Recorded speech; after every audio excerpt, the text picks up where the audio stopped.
Dank!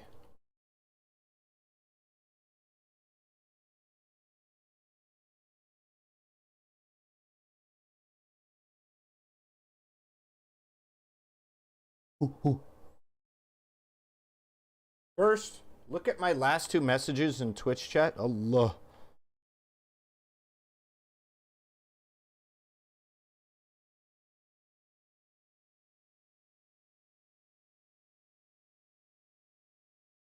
This is basically calling for him hate the murder of LGBTQ people, right?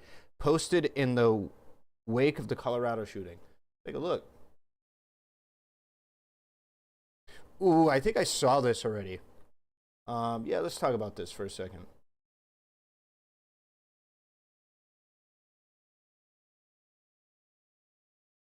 Wait, hold on. There's two different posts?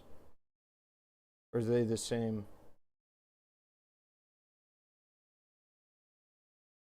Yikes. The grooming of children is not stopping. People are calling for more violence. I do not think legislators will stop the grooming. People will not stop calling for violence. So you tell me what happens next. Yikes. I don't think we should tolerate pedophiles because some asshole shot up a gay bar. Frankly, a lot of people trying to convince us we need to tolerate pedophiles seem to... does somebody have my Discord, not yours? The original post. We shouldn't tolerate pedophiles grooming kids. Club Q had a grooming event. How do we prevent the violence and stop the grooming? I don't think this is an explicit call for violence towards gay people, but it's implicit enough to be a problem. You understand? Like, I don't feel comfortable going forward. Like, let me explain to you how he could explain himself out of this. How do prevent the violence and stop the grooming? Like, he could present it as I'm having an open-ended question and a dialogue to the floor about how to stop both of these things. And then in this one, the grooming of children is not stopping. People are calling for more violence. I don't think legislators will stop the grooming. People will not stop calling for violence. So you tell me what happens next. Again, looking for a solution from the audience. But he could present a solution as people will not stop calling for violence and legislators will not stop the grooming. So we have to, from his point of view, get these legislators out, replace them. Get new legislators that will stop the grooming, prevent the left from endorsing this grooming. And just to be clear, I don't agree with this sentiment. I haven't seen any evidence that Drag Queen Story Hour is grooming kids, nor do I believe it's overly sexual of the ones that I've seen with children involved. Where there's children involved, it's quite conservative when it comes to the attire that people wear. So, yeah. But that didn't happen. And Noah, I would appreciate it if you would make up your mind, because in one breath you're saying that no one is accusing those who are outraged by this race swap of being racist, but yet simultaneously remember... Recent communities r/sex, what you've been doing on Reddit, really? I think that was a post about whether or not a trans woman who is perfectly passing, even down to the genitals, raped a dude by having sex with him without telling. I think that's what the post was. I think. But either way, this is my stream account. Every single thing on the history of this account is for stream. That would be fair, but he's saying Club Q had a grooming event when it was a drag queen brunch. So when he says stop the grooming, that's anything, that is anything with drag queens. Correct. So, in his mind, if you, like, the shootings are going to keep going. How do we stop those? Well, shooting is done by crazy people that are unreasonable. So, let's be reasonable and let's stop the, in his mind, grooming of children. Which is crazy, but those are people that can be argued with. That would probably be a response. The backlash to Bailey's casting is not being driven by the You should still leave that community. I don't even have a Reddit account. Are you talking about r/sex? Aerial fandom. It's being driven by, well, racist internet trolls. I see a lot of myself in this video. In the past, I've made content that has relied on certain assumptions formed through my own bias towards leftist politics. Once things enter the political realm, as I feel that they have in this video, with it being a discussion of race and ethics and media, I feel like this kind of stuff is important. See, the thing is, Noah, you say that you see yourself in this because you used to have biases and you used to make assumptions, but you haven't remotely changed, because that's exactly what you've done within this video. You've assumed that my video was political when it had absolutely no political intent whatsoever. I was simply a black woman talking about black representation and my issues that I have with the way that Hollywood chooses to go about it. I also decided to provide other explanations as to why people were having issues with this race swap, because there was a lot of animosity and a lot of divisions and polarizations because of this, and I felt as though it would be good to also provide people a different perspective as to why people might be upset with this race swap. You are viewing my video with assumptions based on your biased American political... I apologize if there's anybody in chat that doesn't remember this specific video or whatever. I really did want to get it done yesterday, but I did have to stop because there was a bit of a family emergency that I had to deal with on the phone. But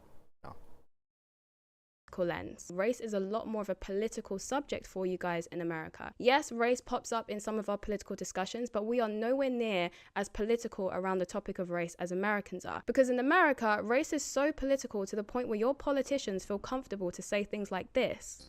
You got more questions, but I tell you, if you have a problem figuring out whether you're for me or Trump, and you ain't black. My video on Ariel and the race swap was not political, but you have interpreted it as political because of your own cultural differences and your own political biases. The video is whitewashing. Whoa.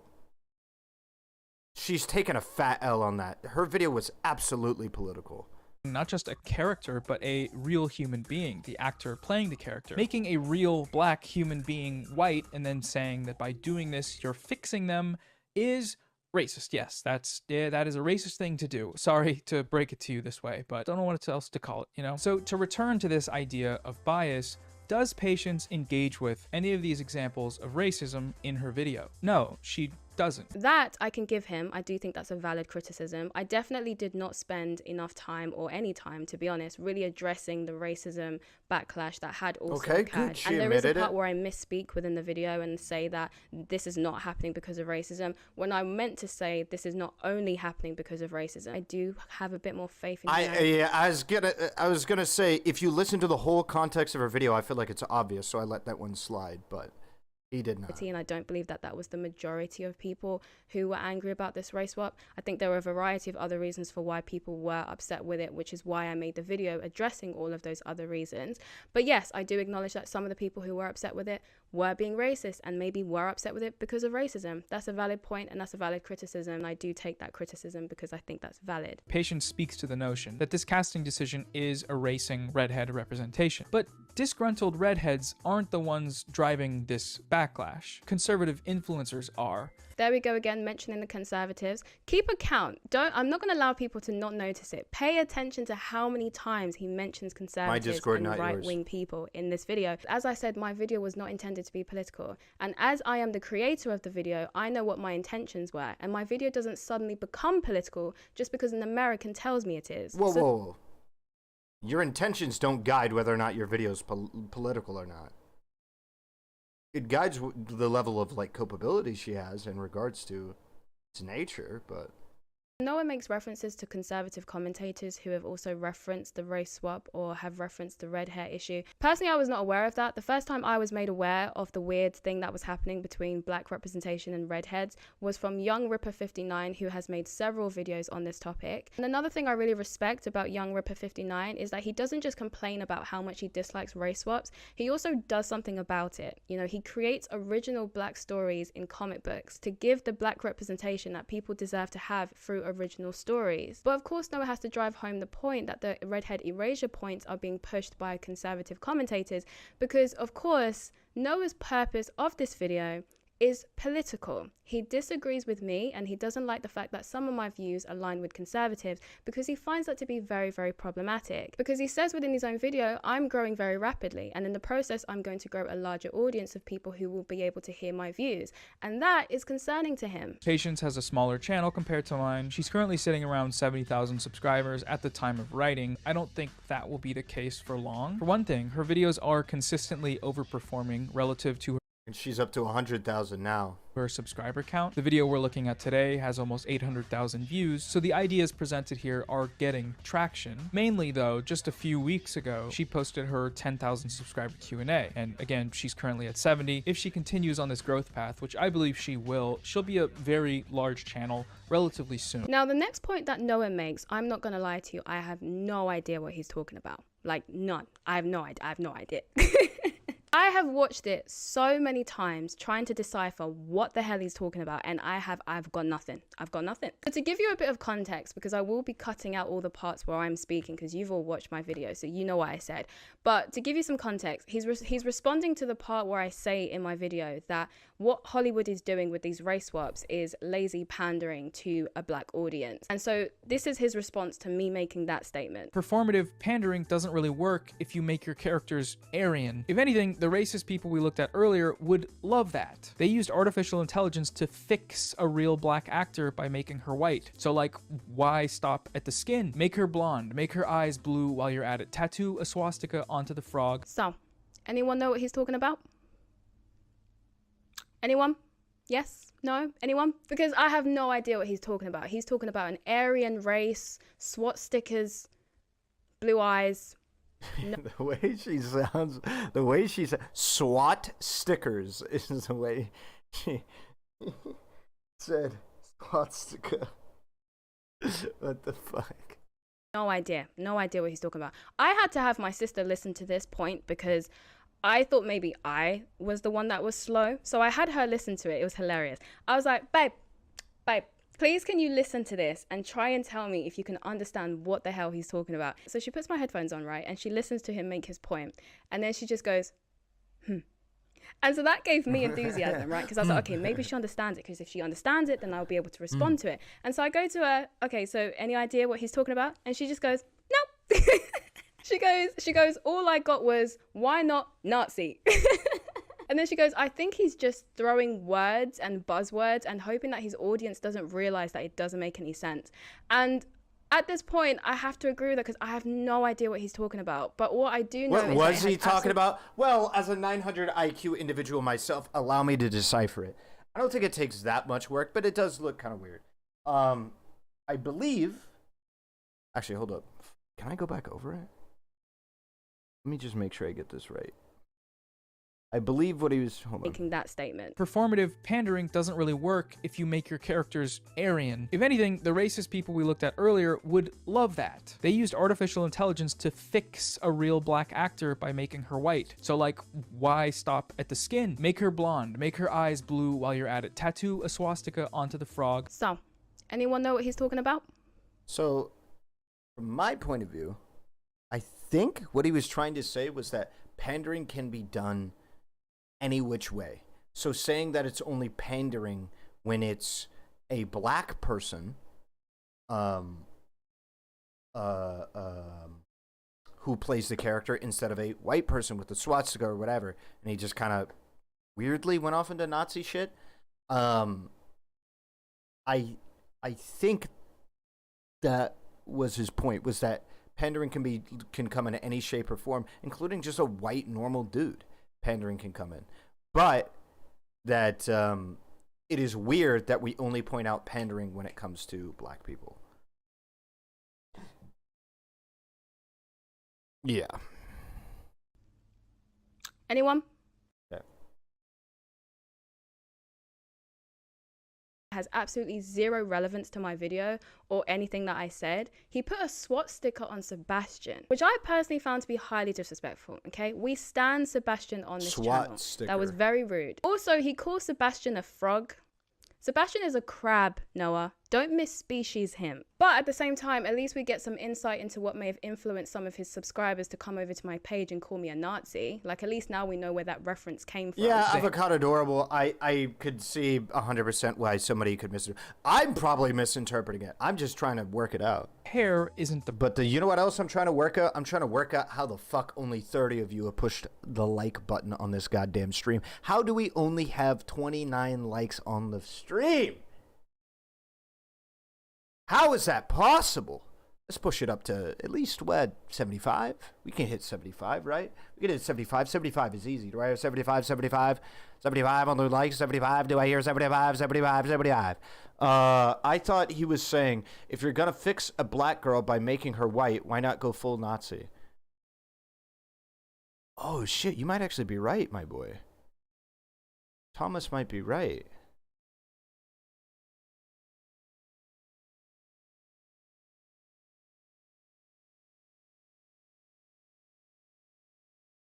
I think that makes more sense with the Nazi comments. I think you're actually right. Maybe. The problem is race. It's the perceived threat against the preservation. That's a big jump, though. Yeah, it doesn't really make sense either. Like, the whole point of fixing Ariel in the way that they did is because genuinely Ariel looks way more like the fixed version than the current actor. Even her jaw looks more similar. Like, beyond just being white and the eye color and the hair color. Like, the facial aesthetic portions of it, like, she has a more triangular jaw, which is more indicative of the original shit. It's only 68. I'm not seeing 75 likes, man. That's kind of soft. So, really? 68 likes? We can't, but 7 people doesn't want to go anywhere. Like 7. Listen, man. If you want to see me stream on YouTube more, you gotta like the damn video, man. How am I supposed to stream more if you don't like the damn video? Momo, happy Thanksgiving to you. And chat, give time to the people you love and trust. Is it Thanksgiving? Based. Thank you, Momo, for the 20. Thank you. I appreciate it. Donations are always appreciated here because my shit ain't cheap. But also YouTube, the YouTube audience has been very generous since I started streaming on YouTube. Very, very generous. So thank you to the YouTube audience. And what I find especially odd here is this insinuation that redhead representation is somehow more important than black representation. And no, Patience doesn't ever say this outright, and I don't think she'd necessarily agree with it on its own. However, is that not the implication here? So a straw man has now entered the chat. So this is the part of the video where Noah accuses me of... Let's hear this. Let's hear this out about the importance, because I was freaking out when I heard Noah Sampson say this. It's not about the importance of which representation is more important than another. It's about the sentimentality of the original way that the character was written or drawn. Saying or implying that redhead representation is more important than black representation, which is very odd considering in my video I clearly said that we should keep the redhead representation that redheads already have and just simply create new black representation through original stories rather than race swapping. So if I'm saying keep the redhead representation that exists and create new representation for black people, surely that would imply that I think they're both important. I don't place one as being more important than the other because I'm advocating for us to have both. But like I said in the previous video, these all-inclusive types, they don't actually want inclusivity because they rarely want things added, more so asking for things to be taken away and replaced. Redheads make up 1 to 2% of the But I'm not being political. population, less than 1/10 of the black American population. Statistically speaking, they've actually... By the, I was gonna say it when Noah Sampson made this same video. By this argumentation, then black representation is more important than trans representation, or gay representation is more important than trans representation, or neurodivergent representation is more important than trans representation. Just going based off of population to try and prove the importance of representation is kind of stupid. Been overrepresented in much of the media over the years. And if we contrast that with the historical underrepresentation of black people in Hollywood roles by way of racist exclusion, the countless examples of Hollywood's whitewashing of non-white characters, and blackface, of course, there's that, justifying the backlash here in the name of representation doesn't make any sense. The only point in Noah's video that was valid was me not acknowledging the racism aspect a bit more. Everything else past this point is just downhill, to be honest. Noah just starts making up his own arguments and arguing against his own arguments. At this point, I don't even know if we're even talking about my video anymore. This whole entire point that he's just made is based on the premise that I believe that redhead representation is more important than black representation, which are not views that I hold, nor are they views that I expressed in my videos. That is a view that Noah literally made up, and now he's counteracting his own point that he just created. And I also find it bizarre how Noah basically says that the fact that black Americans have been underrepresented in the media is the reason why these race swaps are good. Is very bizarre to me, because if you wanted to make the argument that black Americans have been historically underrepresented within the media and that they should have more representation, I think that's a fair argument to make. But my question is, how does that justify race swaps? Why is that a justification for race swaps? Also, I don't care too much about just the argument of proportionality. I think that's really dumb.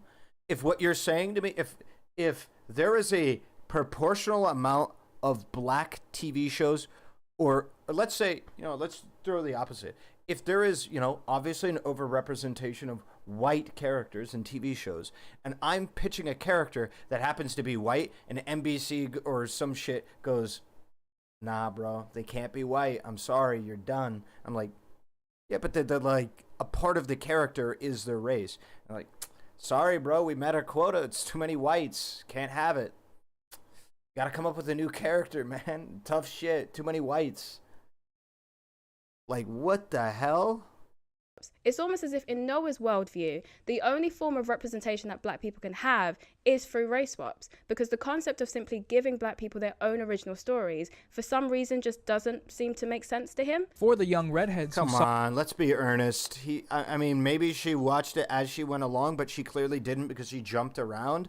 Like, come on, man. He literally says later, why not both do replacement of representation and new content? So he clearly understands it. Saw themselves in the 1989 Ariel. Bailey has red hair too. Can they not see themselves represented in this new Ariel, or does she need to be white for that to happen? And if she does, that's like a great opportunity for us to look inward and try and understand what that is. The argument that Noah's trying to build here is that I have a weird high value placed on whiteness, as if no, it's one of the worst points I've ever heard in my life. It's genuinely to call it intellectually bankrupt is to be generous, right? The idea that like young or not even young, white people with red hair are gonna should feel the same way about a black little mermaid with red hair, otherwise they're racist, is fucking stupid. And yes, he was saying when he's like, look inward, the implication is that you're racist, and the reason why you believe it is because you're racist. Because the obvious counterexample is, okay, any white woman with black hair should be an idol to any black woman with black hair. Because, well, she's got black hair. I know she's white, but you should see yourself in her because she has black hair. Whoa. What the fuck? Like, I should see myself in Dr. Disrespect because he has the black titanium steel mullet. We have the same hair, so I should be able to relate with him on the same level. Like, are you dumb? Are you fucking dumb? Ariel's whiteness is what's important here, which is false. What's important about Ariel looking the way she does is not because she's white, but simply because she's always looked like that. It's about simply keeping a character as they were in their original form. If Ariel was Asian and they were changing her into a different race, it would still be the same problem because you're taking her away from her original form. The second major point that Patience raises in defense of the backlash over this casting is that of sentimentality. Humans are sentimental creatures, she says, and we don't appreciate it when our art and characters are changed to be different from how we remember them. And sure, these are all things that happen, right? Fandom backlash is fairly common, and the examples she gives are indicative of the types of attachments that we form to the characters that we enjoy. However, I feel like these examples don't really track here. For one thing, similarly to the redhead erasure point, you would think from watching Noah's video that my entire video was just about redhead erasure, when that was only 2 minutes out of the entire 15-minute long video that I actually created. The parts that I spent the most time talking about, he addresses within 10 seconds. Like, he's very hyper-focused on that redhead point for some reason. For some reason, Noah decided to make that one of the centerpieces in his 30-minute long video about me. The backlash to Bailey's casting is not being driven by the sentimental Ariel fandom. It's being driven by, well, racist internet trolls. Who is saying this? Who is labeling everyone as racist? It's being driven by, well, racist internet trolls and amplified by conservative influencer. Oh, dude, this guy. Conservative influencer. Back to the conservatives again. Noah loves to talk about those conservatives. And yeah, now he's simply painting it as if the only people who have an issue with this were conservatives, completely dismissing the countless black content creators who also expressed having an issue with this. In Noah's video, he provides one example of a black content creator who agrees with his views. And what I find interesting about that, Noah, is whilst you were searching for black content creators who agree with you, you really mean to tell me that when you were searching for black people's opinions on race swaps, you didn't happen to come across these videos as well? When they want to do live action depictions of classically, let's say, white characters, just as an example, being changed to black characters, right? It's a list of them, certainly that popped up in recent years. What they are I saying already respect this guy for his room. is that there's this list of black characters that exist. Instead of expanding on them, doing live action depictions of them, we would instead like to change a classically white character and give you the sloppy seconds. And instead of giving, not necessarily giving you the characters, half the time already exist. Instead of basing material off of those characters that are historically black, classically black, and that already exist, instead we'll race change the white ones. And that shit is insulting, right? They have said that fuck your characters that already exist. You don't deserve to get years put in the grinder, right? Years of building, character building, expansion. Instead of doing that, we'll just give you a hand-me-down, right? It's troublesome to me that we have yet again another race swap that seems, at least at this point, utterly unnecessary. There's military might displayed through expansion and conquest, scientific exploration, political intrigue, court antics, and family drama ready-made for film or television. But we know the reality is that for many in Hollywood especially, they aren't going to dive into history that deeply for originality or the unknown, despite most of us probably longing for anything that we haven't already seen. There is an entire world out there of legends and heroes that we're denied solely because studios don't want to invest. Race swapping is stupid. I find it distasteful, disheartening, and downright insensitive in different aspects. You should be happy, grateful, elated that you have any representation. It's either this or nothing. No, I prefer nothing. We have been put in a subservient position, as has always been the norm. It has just changed in the way that we are given the table scraps. We are essentially being treated as the proverbial dog begging its owner. Can I have some human food, please? Except human food in this scenario would be, can I have a character, please? Oh yes, Black Superman looks delish. You want to know why Black Panther was so successful? Because from his very inception, he was a black man in Africa who was in charge of a kingdom, a people. And along with that major responsibility, he was a superhero. He was not White Panther before, and they turned him into Black Panther. He has always been such. These race swap characters are hand-me-downs. They were not created with the intent, purpose for us. They were asides. They were afterthoughts. Very profitable afterthoughts. Because simply coloring someone a different skin tone will generate you black dollars. This is what you want at the end of the day. We are sick and tired of Black Superman is based, though? I've never seen Black Superman. And Noah here is simply saying that, well, tough shit. It's so interesting because this is the same camp that says things like, we need to uplift black women's voices.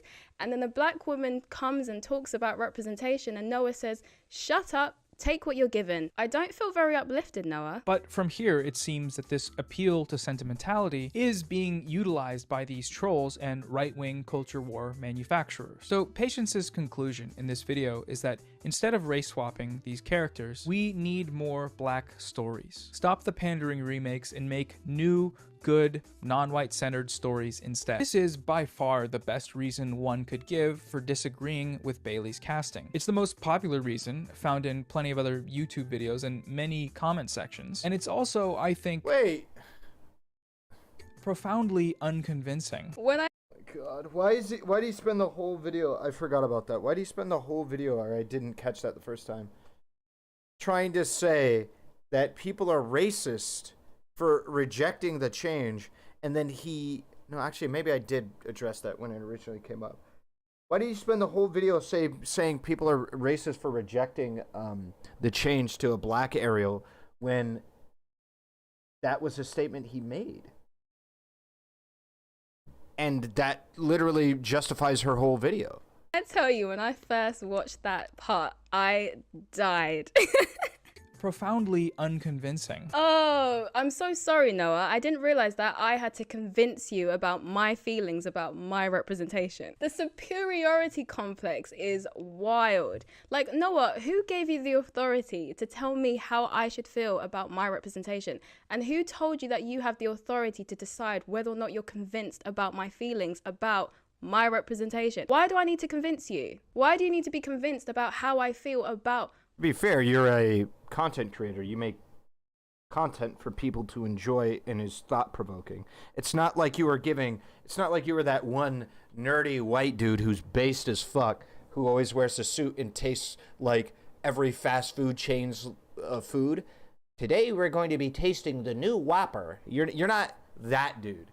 Like, me going forward and saying that dude's a fucking loser and talking about his feelings towards the burgers and getting a feud with him, but it is cringe. But like, come on, we are getting a bit political. Black representation. It's just, I can't wrap my head around it. It's like, imagine going to your friend and being like, you know that thing you said to me the other day, it actually kind of hurt my feelings. And then they turn around and go, I'm convinced. Noah, I couldn't imagine that at all. That's a tough thing to imagine. I have no idea who would ever do that.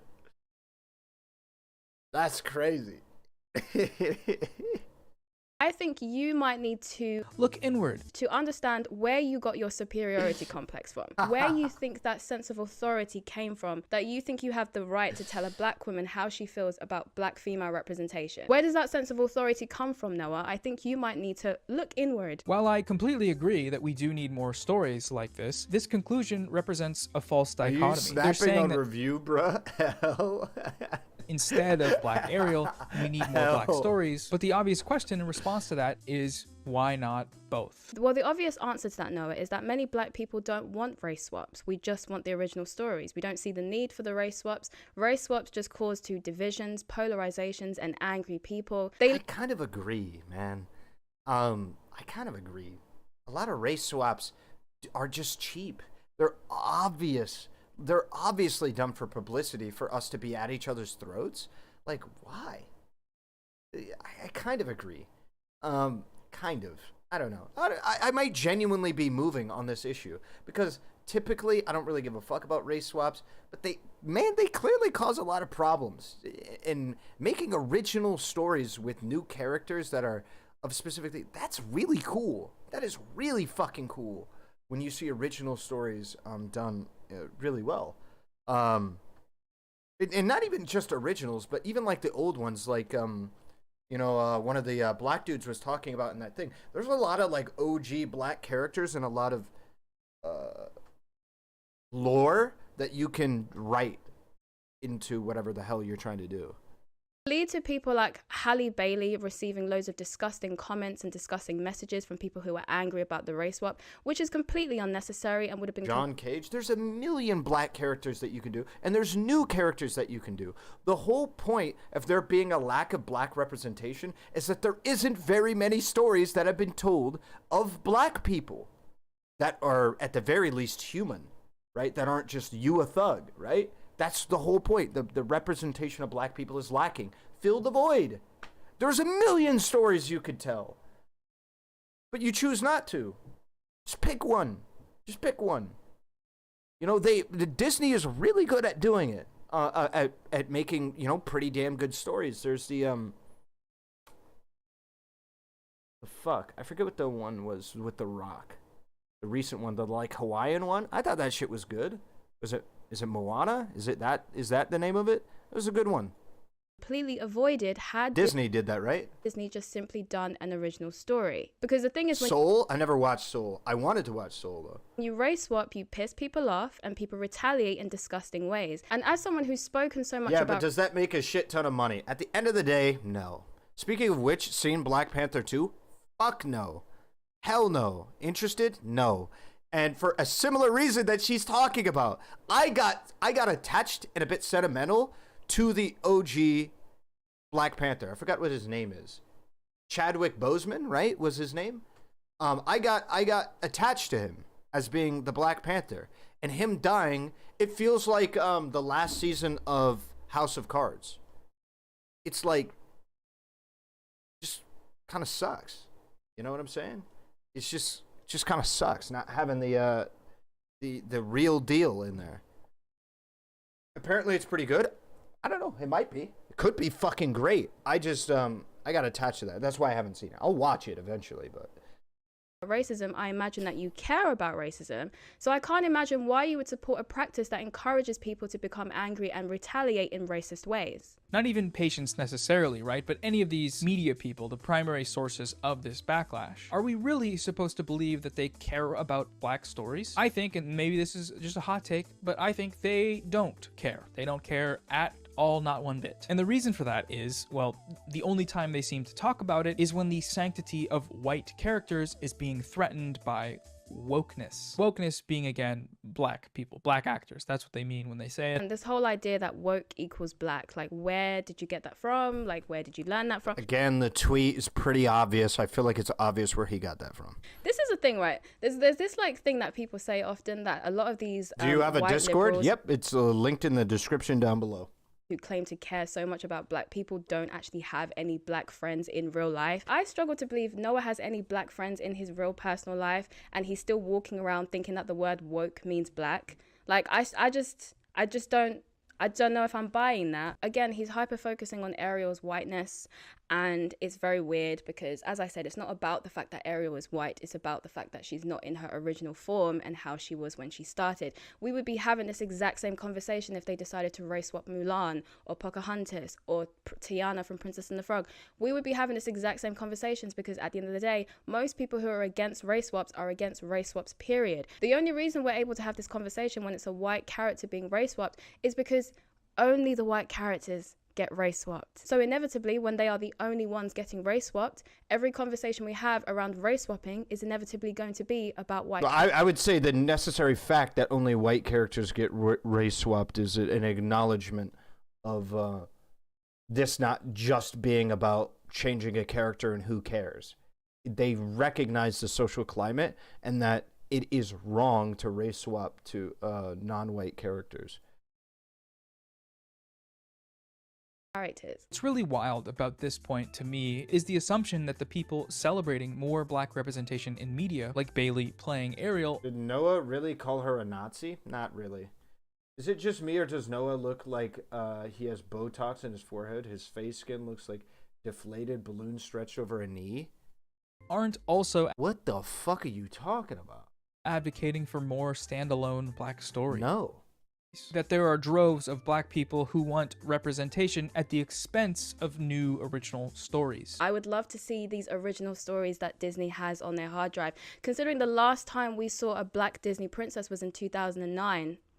I would love to see these original stories. Disney's very busy with their race swaps, not very busy with the original stories though. It is frustrating, right? Because clearly these desires, many of them genuine, have been taken advantage of in this backlash. They've been co-opted by people who definitely don't care about black stories and used as a thin mask to hide their racist dog whistling. And I just want more people to understand that that is what's going on. That is what you're propping up when you use this argument against the casting of a black actor. So are we just supposed to just not talk about our issues?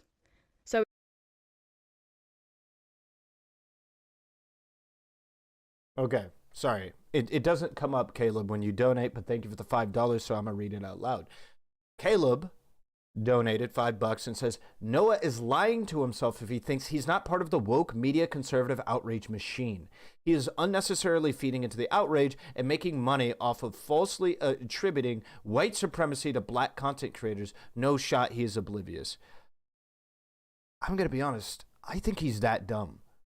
I've watched a fair bit of Noah Sampson's content. He is probably the dumbest political commentator I have seen. And I've seen Sneeko. He is incredibly unwise. That's why I gave like a trigger warning when I started watching him. Yeah.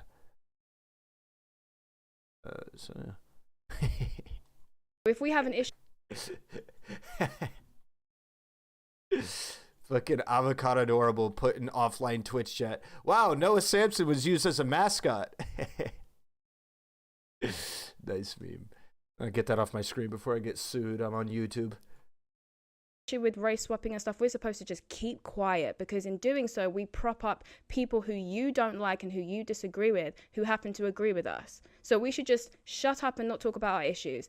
This is the reason why I say on my channel that you should not become obsessed with these left-wing and right-wing labels, and why I say you should avoid echo chambers and you should expose yourself to different views. If you are a left-winger, you should expose yourself to right-wing views. If you are a right-winger, you should expose yourself to left-wing views, for a number of reasons. The first reason is if you don't, you become like Noah. Noah is so far gone with his far-left ideologies that he now does not care about having actual conversations. All he cares about is winning. That is literally all he cares about. He has decided that the far left is his team, and that is who he wants to defend all the way to the end. Even though the stuff that I'm saying also echoes the sentiments of many black people who are sick and tired of having race swaps be our main form of representation, he's uninterested in that, because all this is to him is a game of politics. And I am just a piece on a chessboard, and I am not moving in the way that he wants me to. God damn, man. He's letting her have this dub where, honestly, like, he didn't have to let her have it. I didn't think her original video was bad. I actually thought she was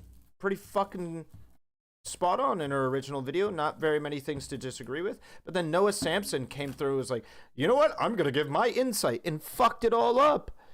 He made every single lefty look like fucking trash. Move. And so that is why we have a problem, because that is what many of us minorities are to these white liberals, is just pawns in their political game. In fact, Malcolm X even spoke about this decades ago. In this crooked game of power politics here in America, the Negro, namely the race problem, integration, civil rights issue, are all nothing but tools used by the whites who call themselves liberals against another group of whites who call themselves conservatives, either to get into power or to retain power.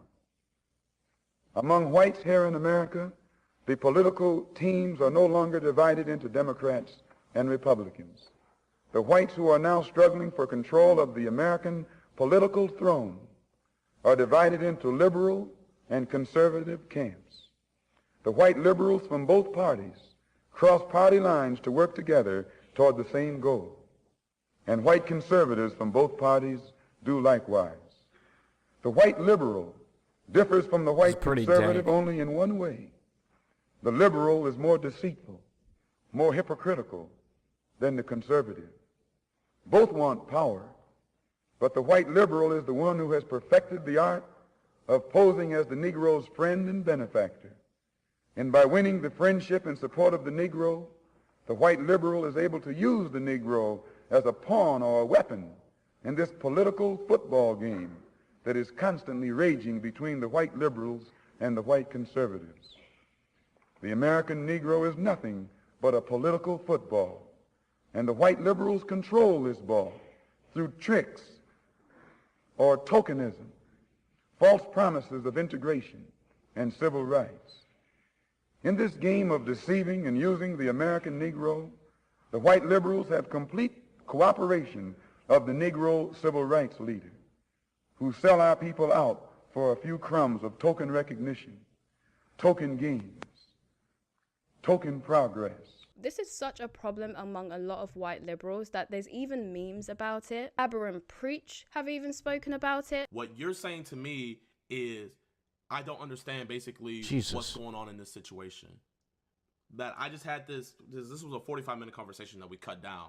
That in this 45-minute conversation, I have no idea what was happening and stuff like that, and I need to relook everything. That's basically... Yeah, that is what he's saying. Because again, in his head, he knows better than everyone. He's convinced he knows better than everyone, even though he's not that bright when it comes to most social issues. And he has a condescending attitude to anybody who disagrees or doesn't share his take. I get why it bothers you. You're a young man. You're not used to this stuff. What I'm going to say to you is that get used to it. Get very, very used to it, because white liberals be like that. They're the only group I've ever seen talk to me this way. I'm not even joking. They're the only group I've ever had talk to me like that. There are some white liberals who have some sense of superiority complex, right? They think that they can come to black people and explain to us our own racist experiences. They can educate us on all of the racism that happens to us that we don't see because we're too dumb to actually think for ourselves. So they need to come in and they need to help us see all of the things that they can see that we can't. No shot, Noah Sampson responds. See. I am telling him that I don't think that race swaps are a good way to represent us and that original stories would be the best way to represent us. You would think that he'd be at least a little bit open to hearing that out properly and actually give that argument some actual thought rather than just simply saying it's unconvincing. But he doesn't, right? Because the honest truth is that he doesn't actually care how I feel. He doesn't care how black people feel about this race swap. He just cares about politics. In Noah's mind, I am a piece on a chessboard and I am not moving in the way that he wants me to move. I am stepping out of line, as one might say, and Noah is politely reminding me to get back in my place. Noah fails in his video to justify race swaps. He fails to tell me why they are necessary. His point of view is just simply, why not? But that's not good enough. You need to tell me why you think that these race swaps are necessary. Because I've told you why I don't like them, and I've told you why I disagree with them, and I've given you my points as to why I think they're unnecessary. But seeing as you think you have more authority than I do to speak on this matter, I would really like you to tell me why you think these race swaps are so necessary. And also, simply black people telling you that they don't want race swaps should be enough for you to consider the fact that maybe we shouldn't have them. But of course, your opinion matters more than mine, Noah. You know best. All knowing. This is a weird stripe of self-victimizing. I don't really think it is. I think she's kind of right. Noah is kind of doing this. It was kind of cringe. He was kind of like talking down about the idea. But to Noah's defense, I think a lot of people do this. Doesn't make it okay or good, but I think a lot of people do it. Yeah, that's the best I can give him, really. Liberal, you are the messiah. I do think that this video serves to normalize white supremacist rhetoric in a way that might not be intended. The most visible function is to validate racism, to validate those who want to protect whiteness as an identity, to defend the cultural hegemony of white supremacy. But like, okay, my fear here is that videos like this open up the possibility, not just ideologically, but algorithmically, that people may be swayed into far-right thinking by starting with this seemingly innocuous interpretation of an anti-black controversy. Upon hearing this take from a creator who is co-opting the aesthetics of nuance without actually functionally providing that nuance, viewers may be pushed into anti-woke and eventually far-right echo chambers without realizing it until it's too late. If your content leans anti-woke, it's only a matter of time before YouTube plugs you in with some of the channels that we looked at today. And now we get into the nooks and crannies of the real issue that Noah has with my video. He doesn't give a crap about how black people feel about black representation. His issue with me and my channel is that some of my views do align with conservative views, and because I am very moderate in my views and very moderate in a lot of my stances, my channel has attracted a combination audience. Some of my viewers are conservative, some of my viewers are left-wing. I think his biggest concern is that the left-wing part of my audience are going to suddenly be exposed to the most dangerous thing of all, which is a different perspective. God forbid people on the left explore was she bleeding out of her finger that exist on the right, because that is scary. Because as much as Noah ironically challenges me on my points about echo chambers, I actually genuinely don't believe in echo chambers. Noah quite clearly does believe in echo chambers, because he's essentially at this point fear-mongering to his audience about the dangers of them potentially being taken on the path of discovering alternative perspectives and alternative views.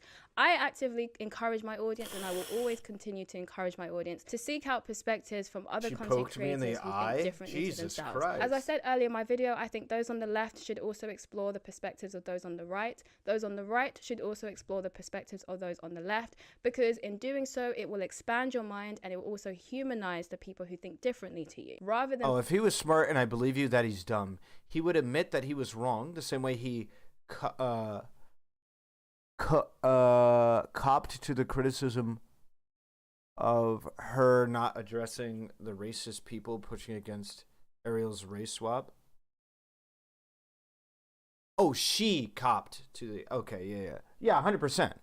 Paint them as these scary, terrifying, evil beings like Noah does. Noah has thrown out so many buzzwords in this video. He's thrown out Nazi, he's thrown out Aryan race, he's thrown out white supremacist, he's thrown out far-right extremist. Funnily enough as well, within his video, one of the examples that he presents of far-right-wing extremists that he thinks that my content is a gateway to is Aberrant Preach. If your content leans anti-woke, it's only a matter of time before YouTube plugs you in with some of the channels that we looked at today. Oh yeah, Abba and Preach.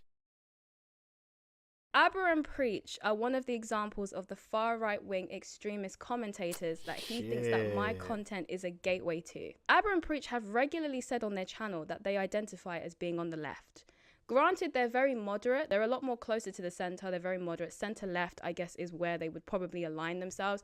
But to call them far right-wing extremists is wild. And it very much does give a lot of insight into how far left Noah is in his own politics if he views people who lean towards his side as far right extremists. I just think the projection here is just fascinating to watch because he's accusing me of starting my own echo chamber when I actively encourage my audience to explore different perspectives. It's called base. The best way for you to prevent yourself being in an echo chamber is to explore different perspectives, whereas he fearmongers his audience and tells them to not watch content like mine because they might descend into the possibility of exploring a different opinion. That is how you create echo chambers. That is exactly how they happen. When you essentially tell your audience to not listen to people who think differently to you, when you tell your audience to avoid perspectives that differ from yours, you, Noah, are creating echo chambers. And the irony is that your own The problem is this woman has just taken a W this entire time. And I feel like for the most part, she deserves it. I don't think she's like dumb or anything, but it's an L for the left.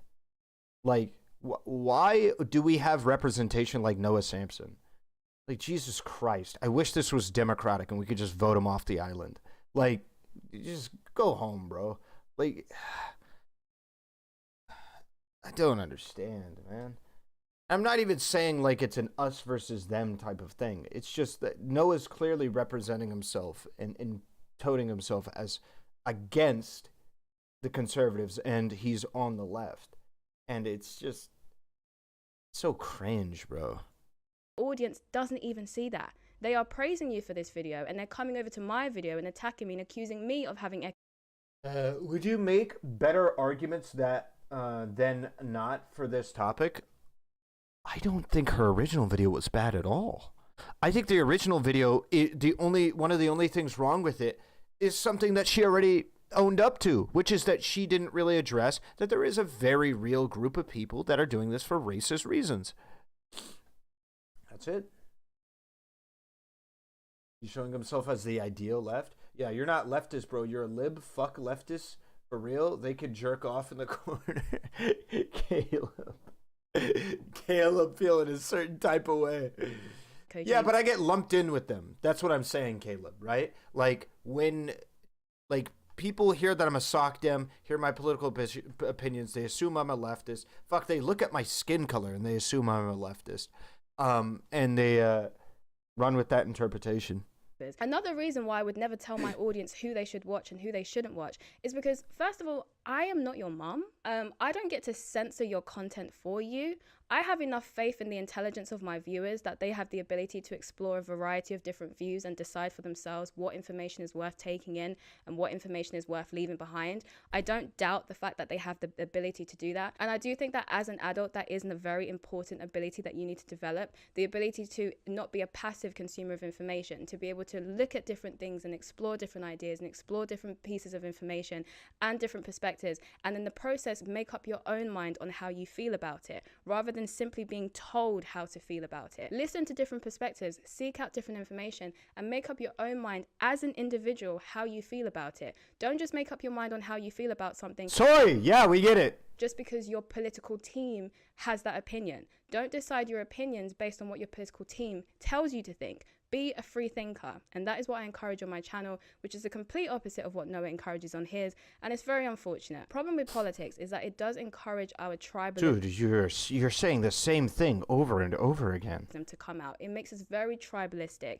People start descending themselves into different teams. I am left wing, I am right wing. You shut yourself off from people who have a different perspective to you. You shut yourself off from people who think differently to you. And in the process, you stunt your growth and your development. So if Noah thinks she's a gateway to the alt-right, why is making a video about her? Why is he making a video about her? Couldn't that be just as dangerous?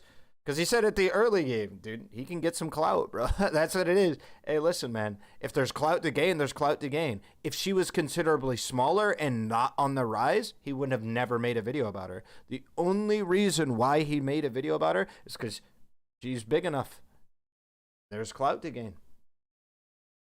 As a person, because when you open your mind and you explore different views, you just generally, one, become smarter because you just know more information, but also two, you realize that the people on the other side who you've demonized like Noah has are just human beings too. They just view the world slightly different to you, but that doesn't make them evil. And I don't know, you know, it worries me a little bit because this ecosystem of content, it thrives on the death of nuance. No, Noah, your political views rely on the death of nuance. They rely on people not seeking out different perspectives and different information. The fact that you seem to feel the need to shelter your audience from alternative perspectives, and the fact that you seem to feel the need to shelter your audience from discovering different pieces of information kind of implies that your position relies on ignorance. It relies on your audience not knowing anything else outside of what you tell them. It relies on them not exploring other perspectives and not exploring other viewpoints on issues. If your views are so... Bro, we're still saying the same thing. You've been saying the same thing for 5 minutes. Coherent, and your views are so strong and you're so confident in your views, you should be very confident to allow your audiences to go and spirit different opinions on issues with the confidence of knowing that they won't necessarily change their views. But if your views rely on no nuance because you don't encourage them to seek out different perspectives, then that kind of shows that you don't actually think they hold up on their own. If you have to police what your audience views. Okay, yeah, we're gonna skip a bit. His kindness is artificial. As much as many of his viewers think that this was him just being kind and, you know, saying things in good faith, what this really was Noah is politely signaling to me that I need to get back in my place because I can't have the views that I have. I can't think for myself. I can't have my own perspectives. Well, actually, that's not entirely true. I'm allowed to, provided they align with his. If my own views and my own perspectives aligned with his, this video would have not been made. Quite point blank, simply, it would not have been made. He's very much given me the energy of, Blackie, get back in your place. It's funny because my sister's... Jesus Christ. Dead convinced that Noah's racist, and the reason why she thinks this is because he's essentially telling black people how they should and shouldn't feel about their own representation. What are the odds that Noah now makes a video with one of his black friends to prove that he's not racist? If he does that, that would be both... No way he does that. No way. There's not a chance. Hilarious and predictable. And although I don't... The only way he would do that is as a gag in response to her. Like, he does a response video and then he has one of his black friends come on. Agree that Noah is necessarily racist. I don't fully personally buy that. I do have to admit that she does have a point though. He's trying to tell me how I should think, how I should feel about an issue that does not affect him. And it is very much giving white savior complex, and I don't really... The best part is that Noah turned this minor video into a huge L all by his own volition. Yeah.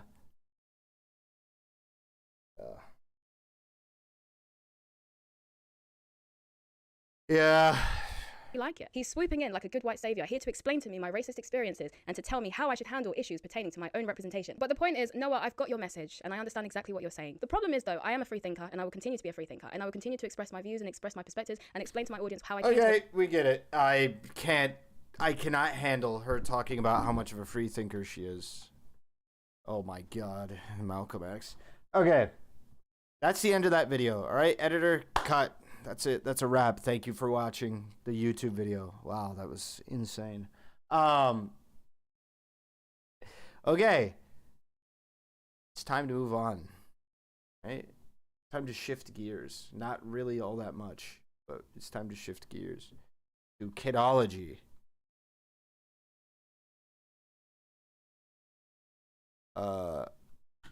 Incel. Oh wait, can I put incel in my video title? We'll try it. Incels make fake Tinder account. All right, we'll have that be the title.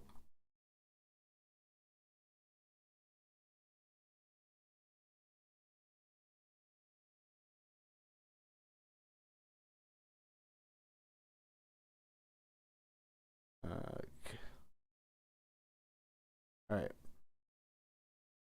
Did you watch the ABBA Britney Simon vid? I did not. Just call it Incels, like in sync, boomer. Any good and new Mr. Girl convo? The investigation is still ongoing. I don't know what you mean, no.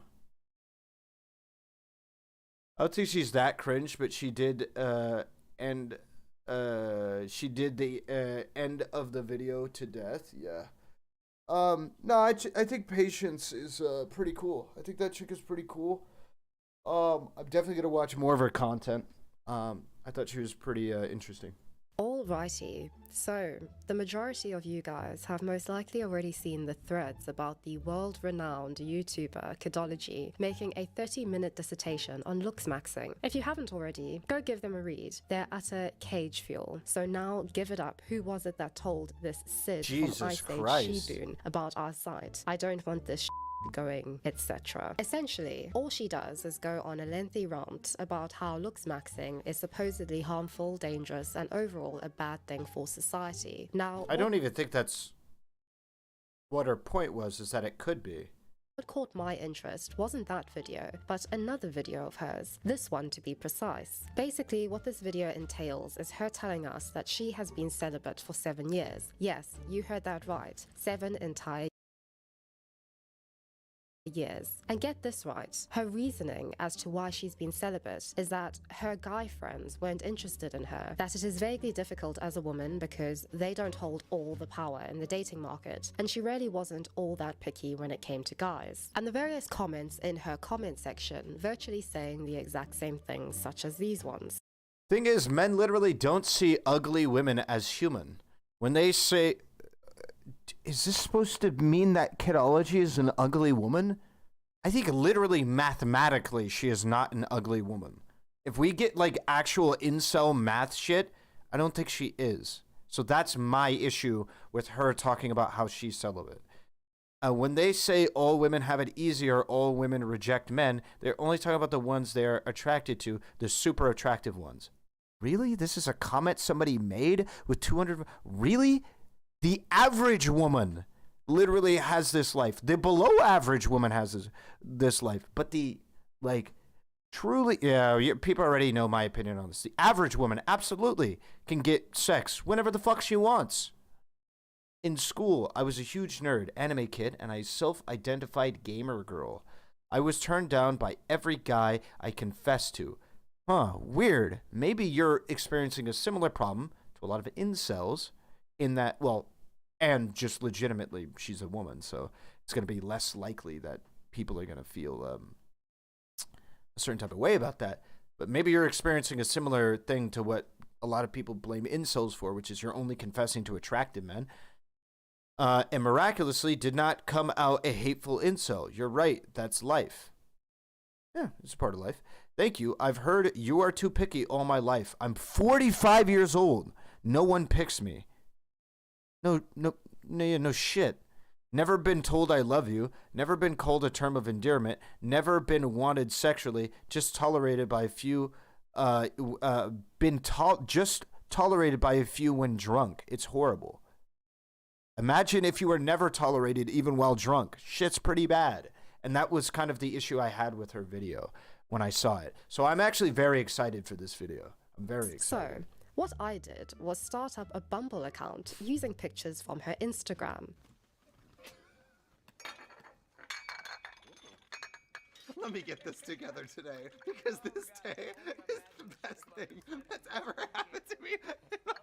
Now bear in mind, this is a fairly unattractive black female, the most undesirable demographic of female to exist, and I live in a predominantly white area. Within literally 15 minutes, yes, 15 minutes of making a Bumble account, these were her results. Jesus! 50 plus? No way, dude. No way.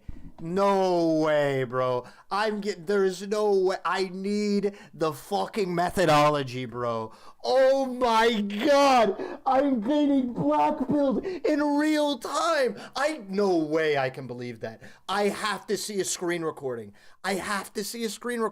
No way 15 minutes goes by and that's that. I don't believe it. She's unattractive? No, this nigga's literally an incel on an incel board. He doesn't know what an attractive woman looks like. I'm not gonna rate women. I'm not in the business of that, but I believe Kidology is an attractive woman. That is my opinion.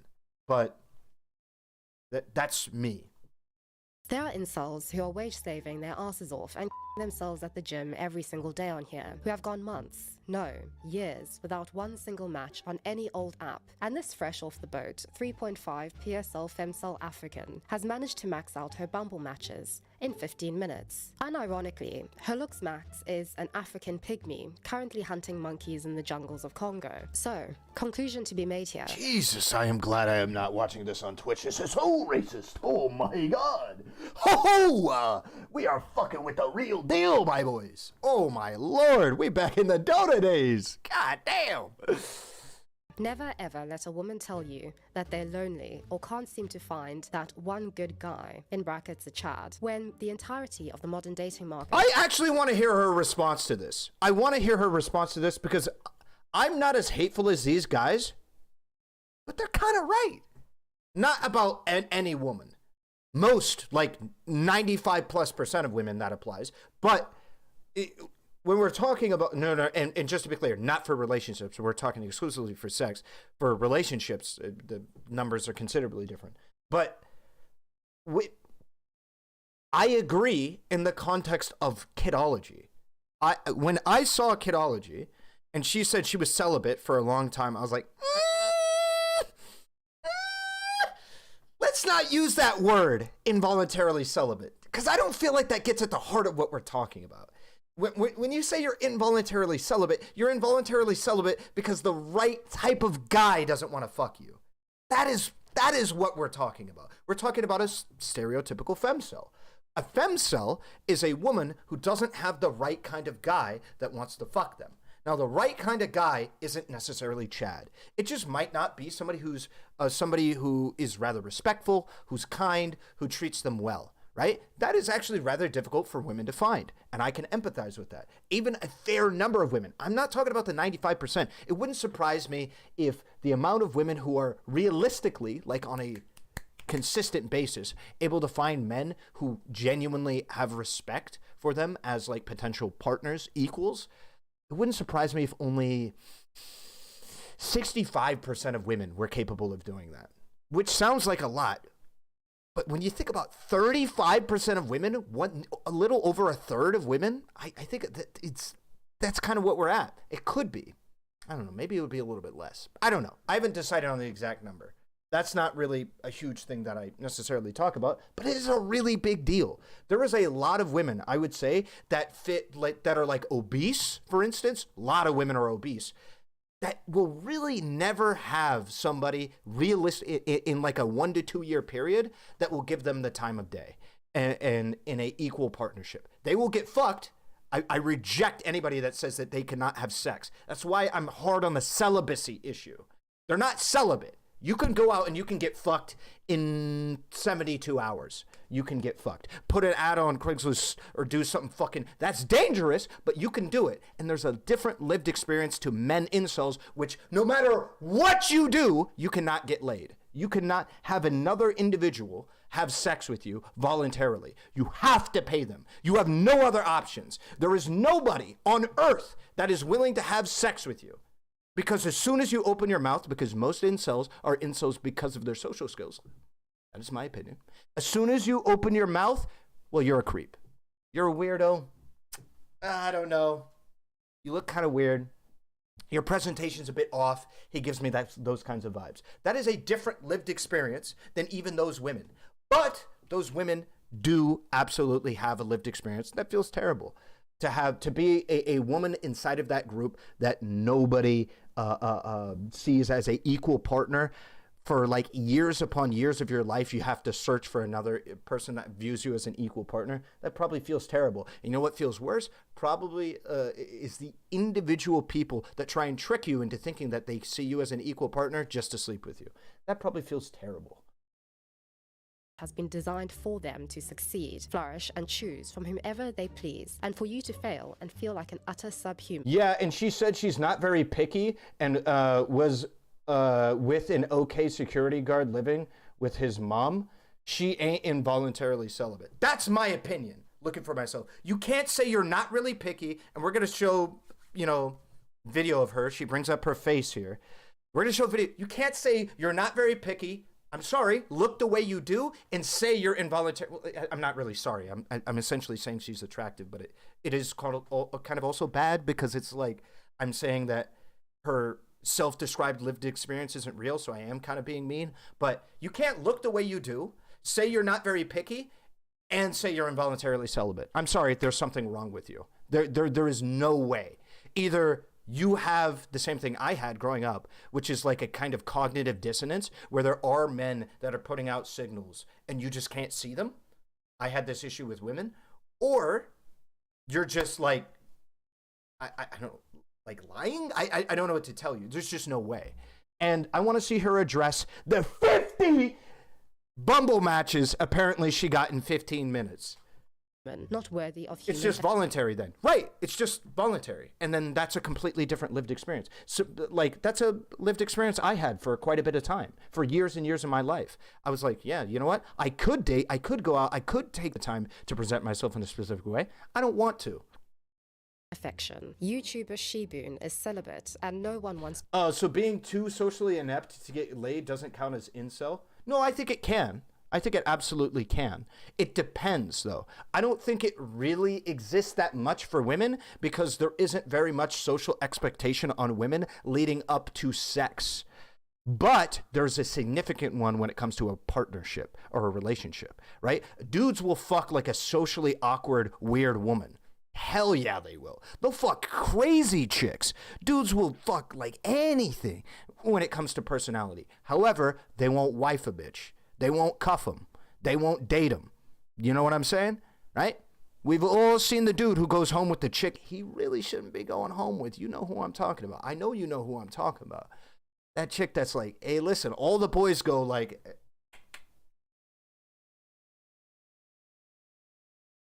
You know what I'm talking about. Women don't do that for a whole host of reasons and valid ones. One, because they have to be a little bit more guarded because of their... inability to physically protect themselves inside of that moment in comparison to men, right? Worst comes to worst, I can physically overpower a woman if she's trying to fucking kill me. But women don't typically have that. Genuinely also, men sexually assault and rape women at a higher rate than women do that in turn to men. So there is those issues that women have to be a little bit more careful. So they are going to have to be a little bit more particular about how you present yourself. Are you coming off a little bit creepy? So I'm not trying to say that that's unjustified. What I'm trying to say is that's a different feeling. It's a different lived experience to go, I can have sex at any moment I want, but a lot of the dudes are a little bit creepy, to nobody on earth is willing to give me the time of day to have sex with me. Those are two different lived experiences. That's all I'm trying to communicate. That's it. That's all I'm trying to say. Not even that one is worse than another. I may have opinions or feelings on one being worse than another, but that's it. To Piper. This Shibun is kinda articulate with her thought, but she is ugly. She has broad nose and she is bald, wears a wig. Also, black pussy stanks. Oh wait, she's bald? This is a new development. As a result, she is now celibate and missing some human warmth. Any takers want to pipe her, knock her on IG.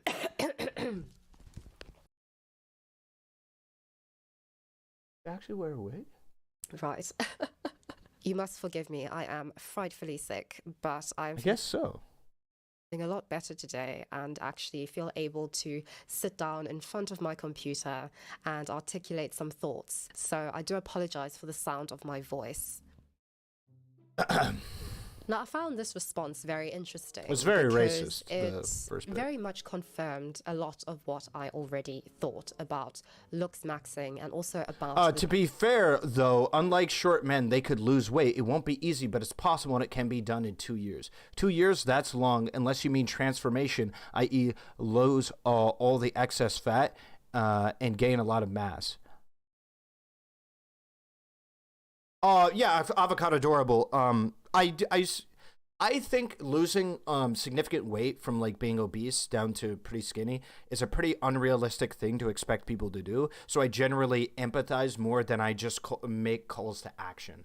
So when somebody complains about their lived experience being fat or overweight, I mean, unless they're just a little bit overweight, if they're significantly overweight, I don't really take the approach of like, well, you know, just do something about it.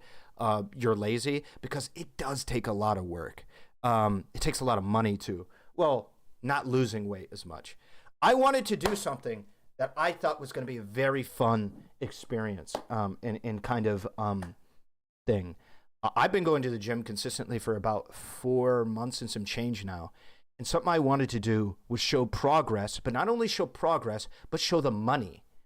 Because I think it would shock people how much money it costs for the equivalent progress. Obviously, I'm not hitting optimal routines, but I'm hitting realistic routines for somebody going to the gym. I'm going to the gym consistently. I'm eating consistently, and shit like that. So my whole thing is going to be trying to show people what a realistic gym routine might be like for a certain cost. And I'm trying to show that because I think I've spent several $1,000s already on going to the gym. And I'm going to be honest, it's probably not going to be worth it for a lot of people, just looking at it. So I want to go, my plan is to go to the gym to get the realistic body I want. Would take probably 2.5 years. So that's my thing. That I started the gym with the expectation, okay, my goal is going to take me 2.5 years. I would be honest, that's going to be a lot of money. That's going to be like fucking $6,000 or $8,000 at least. Might be closer to $10,000 to $15,000 to do it, on top of the time it takes to do it. So I don't think a lot of people will. I like that idea of showing not only the time investment, so how much time I have logged into going to and from the gym, which is about 2 hours every day I go, but also the money of how much it costs to eat food consistently, and also make the food, but yeah. This particular black pill community. Yeah, plus more, maintenance the entire time through. Several 1,000, are you including food, protein, transportation, or something? Correct, food.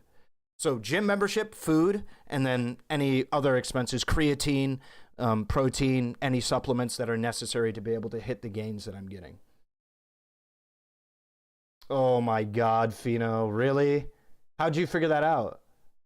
How much is your gym? I have a rather expensive gym, $40 a month. I'm trying to transition to a Planet Fitness, which actually would suit my needs just fine, which is $25 a month.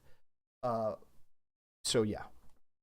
Destiny just posted about it in DGG. Oh, I see. My YouTube channel, and the response to it was overwhelmingly positive and introspective and insightful and very engaging. And so I thank you sincerely. But I did Food is just a life expense in general? No, but you obviously need to eat significantly more food when you exercise. And that's my point. I'm taking the surplus because I, unlike a lot of people, tracked how much money I was spending on food prior to going to the gym. So I also have as much money as I'm tracking. I doubled my food expense. I'm spending roughly $6 to $7 more a day on food. So over the course of,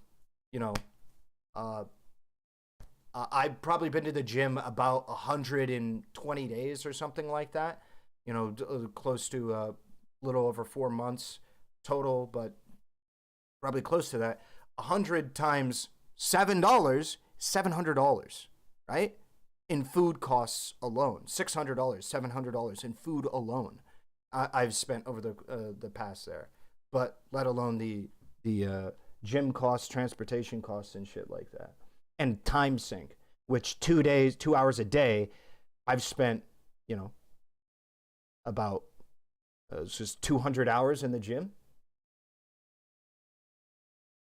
So 200 hours and probably what would be close to $1,000 later. That there would be some negative feedback, of course, and inevitably, I didn't expect it to go to this extent, but I think I am also somewhat glad that it did, because it has given me some time to think about this response. And also, healthy food is a lot more expensive than junk food. I am eating junk food. About some members of this community, and also some misconceptions, I think, and also a very narrow perception of what inceldom is. I did propose a few months ago that we need to reclaim the definition and meaning of incel, because I think we have a lot more in common than we have otherwise. And we need to really appreciate this in order to somehow engage in dialogue and move forward. Because I think this perception of women and men is just shrouded in mysticism and just in assumptions, which dating apps primarily do not help with. And let me be quite clear. I do not consider Looksmaxing or Looksmaxers in any way bad people. And I don't consider this forum to be a bad forum in and of itself. I think it is a product of something which I did articulate rather thoroughly in my video. That is the problem, which is the internet and our over-reliance on trying to fulfill unrealistic desires that are just everywhere in our technology-based age. I also don't think that the majority of these people, including the individuals who have called me the most horrendous and racist of names, are actually really racist. I get a lot of pushback for... I'm not... Listen, I think it's probably fair to put that label on those ones. I think that's probably fair to kind of... I think it's probably fair to say there might be some bigotry there. Opinion, because... Does that mean we're going to get more gym content? Yeah, absolutely. Well, I'm trying to... I've already talked about it with my friends, and they said they're down with, like, helping record any gym videos and stuff. I'm just building up the courage to be that kind of douchebag, because you are a bit of a douchebag to record yourself in the gym or have somebody record you in the gym. It feels like a bit of a douchebag move to have somebody sit there and with their phone and recording you. Is one that I do hold. I am quite sure, about 99% sure, that these individuals who've called me a she-boon, who've called me the N-word, who've called me all kinds of deplorable things on this forum in the last few days and in my DMs, would never in their wildest dreams even contemplate saying that to my face in person. I would bet my savings on that, and I don't have any, so I would bet my heart on that. All my heart, my Horcruxes, everything on that. And I think... she's literally talking about a group of people. I wouldn't say that. There's definitely the type of people that might do that. That this speaks to a broader topic with regards to why I am so disdainful of dating apps. I'd also be careful daring this group of people. I try and tread carefully amongst incels, because where there's incels, there's decent overlap with white nationalists and shit. And those niggas are fucking crazy. Those people ship you a bomb, bro. Like, unironically. They'll dox you, they'll get another site to dox you, and they'll literally ship you a bomb. So, like, I'm not trying to fuck with that. And so I think it is quite interesting that this particular individual decided to steal my identity and create a fake dating profile on Bumble in his predominantly white area, because it really does prove my point, and it really does speak to something which I hold quite strongly about our age and modern dating and the modern sexual marketplace. And just to add in, my video was actually reported, and I was nearly in a bit of a legal conundrum with YouTube, because apparently I violated the privacy of somebody whose face I didn't even show in my video. But then they take pictures from my Instagram and create a fake dating profile. So looking at this fake dating profile, I found this very interesting, especially when looking at my bio. My basics woman, something casual, and my interests: art, writing, cricket, festivals, and pubs. Firstly, in my video, I was very clear that I don't do anything casual, so this completely misses the point. And I think when somebody— Wait, this does not matter. The claim is that you're involuntarily celibate. says that they want something casual. Do you do you think incels are involuntarily celibate because they don't have the proper bio? Immediately infers. The reason why I am so invested in this is because there's stakes. All right, I'm not gonna lie to you. There's a bit of my pride in it. Okay, because my whole ideology is on the line. Not really. A data point of my ideology is on the line. I've staked the idea that a woman like her should be able to get sex probably within 48 hours of whenever the hell she wants it. That's probably true. That being said, I'm invested in this because she says the exact opposite. I think she's smart. She makes a ton of great points. I like her videos. I like her stuff. We've been going through it here on the stream, and I love covering it. I'll cover it into the future. The issue is, I don't think it's true. I think there might be a bit of delusion, a little bit of delusion going on. And when we talk about being involuntarily celibate, what we're talking about isn't you being your genuine self. It means no matter what, people are going to reject you for sex. That's what I have come to understand involuntarily celibate means, that there's no way for you to express yourself and be able to come out with a dub. Ahrelevant, do a gym program MS Paint content vid outlining your approach and what you've learned in cost, all before any gym vid, as the same questions come up when you talk of weightlifting. What do you mean? To be fair to her, a lot of incels are talking about relationships too, not just sex. Like that one guy who's in vids as incel representative. That is true. That is fair. Sending bombs in the mail really doesn't work so good these days? I don't know. I wouldn't know. Do you think a woman with atrocious personality suffers from any of the same ailments as a man with similarly atrocious attitude and similar looks? Yeah, dating. I think getting in a relationship is maybe not equally hard. But I think it's pretty hard for women. I think for men, it's uniquely hard because women have to care a little bit more about their personality, like I said, to keep themselves safe, not only from, intimate partner violence, but also, sexual abuse and shit like that on shit. So I think women tend to be more on guard. Like I said, men date crazy women all the time, right? That is a thing that men that's a thing that turns men on. Women, not so much, because when you fuck with a crazy dude or somebody that's obviously crazy in some kind of capacity, a lot of women get turned off that idea because they think they're going to just get hit or raped. And so women are naturally, and I would say justifiably, rightfully, more guarded about and reserved when it comes to approaching a man based on their personality. So I would say there's probably a little bit more repercussions for men. Also, of course, there's more demand for a man to have a personality in a relationship than women. Or, sorry, not a personality, but some measure of personal growth, because you're going to need to be confident enough to ask her out. You're going to need to be confident enough to make sure you don't come off as a creep because of those stakes, right? So you're going to need to be able to navigate those social situations that way. And women don't really have to worry about this. Men come up to you, they're going to ask you out, and you're not going to have to worry about coming off as a creep, because women in general don't really ever get labeled creeps unless you're really, really fucked socially. Not just like a stutter or some shit, but you're like, do you want to see my knife collection where I slit my boyfriend's throats? And it's like, and genuinely you might have a guy that still fucks you, but you know what I'm saying, right? You need to fuck up bad to fuck up in regards to that, because there is not that same dimensionality to it. So no, I don't really believe it's even, but women absolutely have to worry about their personality and how they come off. I mean, just look at the Fresh and Fit podcast where they're calling all of these women hoes because of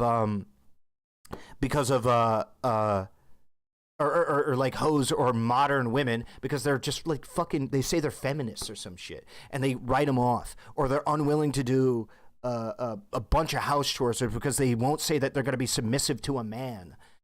The kind of minefield that women have to navigate is pretty fucking annoying. To even listen to, it's fucking annoying. They want sex, that it is about sex. And when it comes to something like that, men are far... I would definitely call her a femcel. I have no problem calling her a femcel. What I have a problem is calling her an incel, Avocado.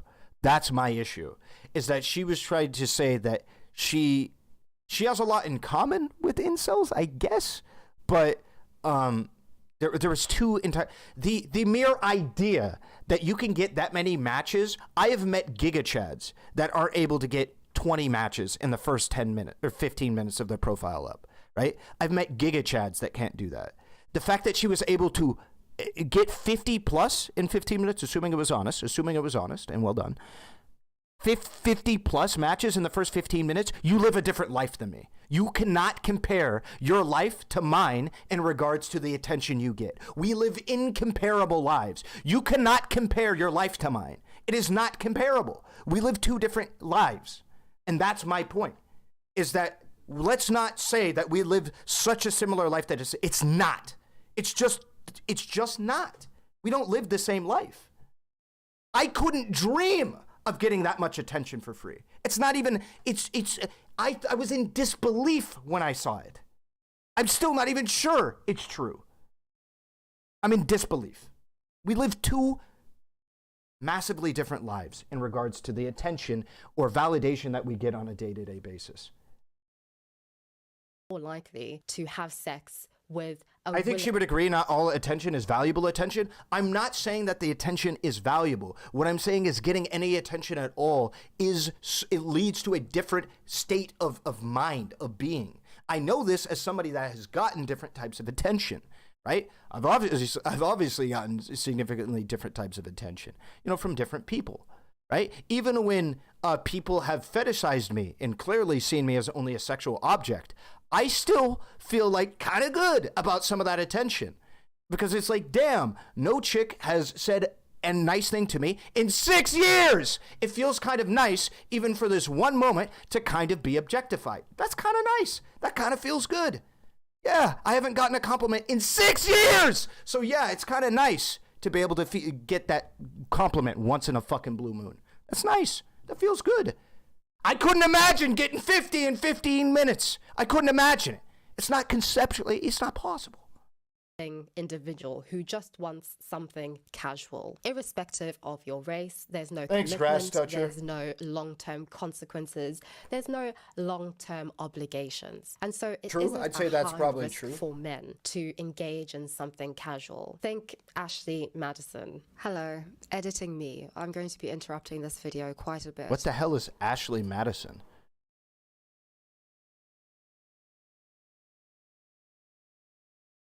User preferences breakdown from the 2015 Ashley Madison hacks. Is this like a dating site? Single male seeking female? Jesus Christ. Oh my God. It's for cheating? Oh.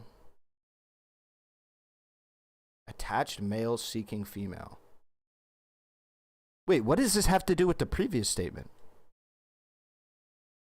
Madison. Hello, editing me. I'm going to be interrupting this video quite a bit because, as you can hear, my brain is a bit foggy. It's like candy floss, so do bear with me. There was something important that I forgot to stress. I thought they found out that none of the people using it were real women. Really? Just because I seem to assume it. But I think just looking at the specific dating app that was chosen by these individuals is very interesting. Bumble was described as being, and I quote, a feminist app. The idea that women would take control when it came to initiating conversation and also likes through the swiping left or right. And you'd assume that a dating app which is catered toward at least the stereotype of the modern feminist girl boss woman would be attracting a fair amount of women. That is a sort of equal amount of women relative to men. Because a point that I keep stressing on this channel to death is that the the number of men on dating apps relative to women is substantially higher. In fact, as of this year, over 80% of people on Tinder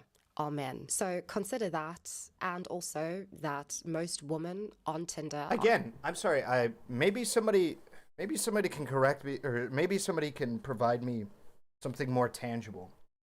I hate the argument that there's more men than women on the app. That's not really consequential to many of the arguments made, right? It's really not.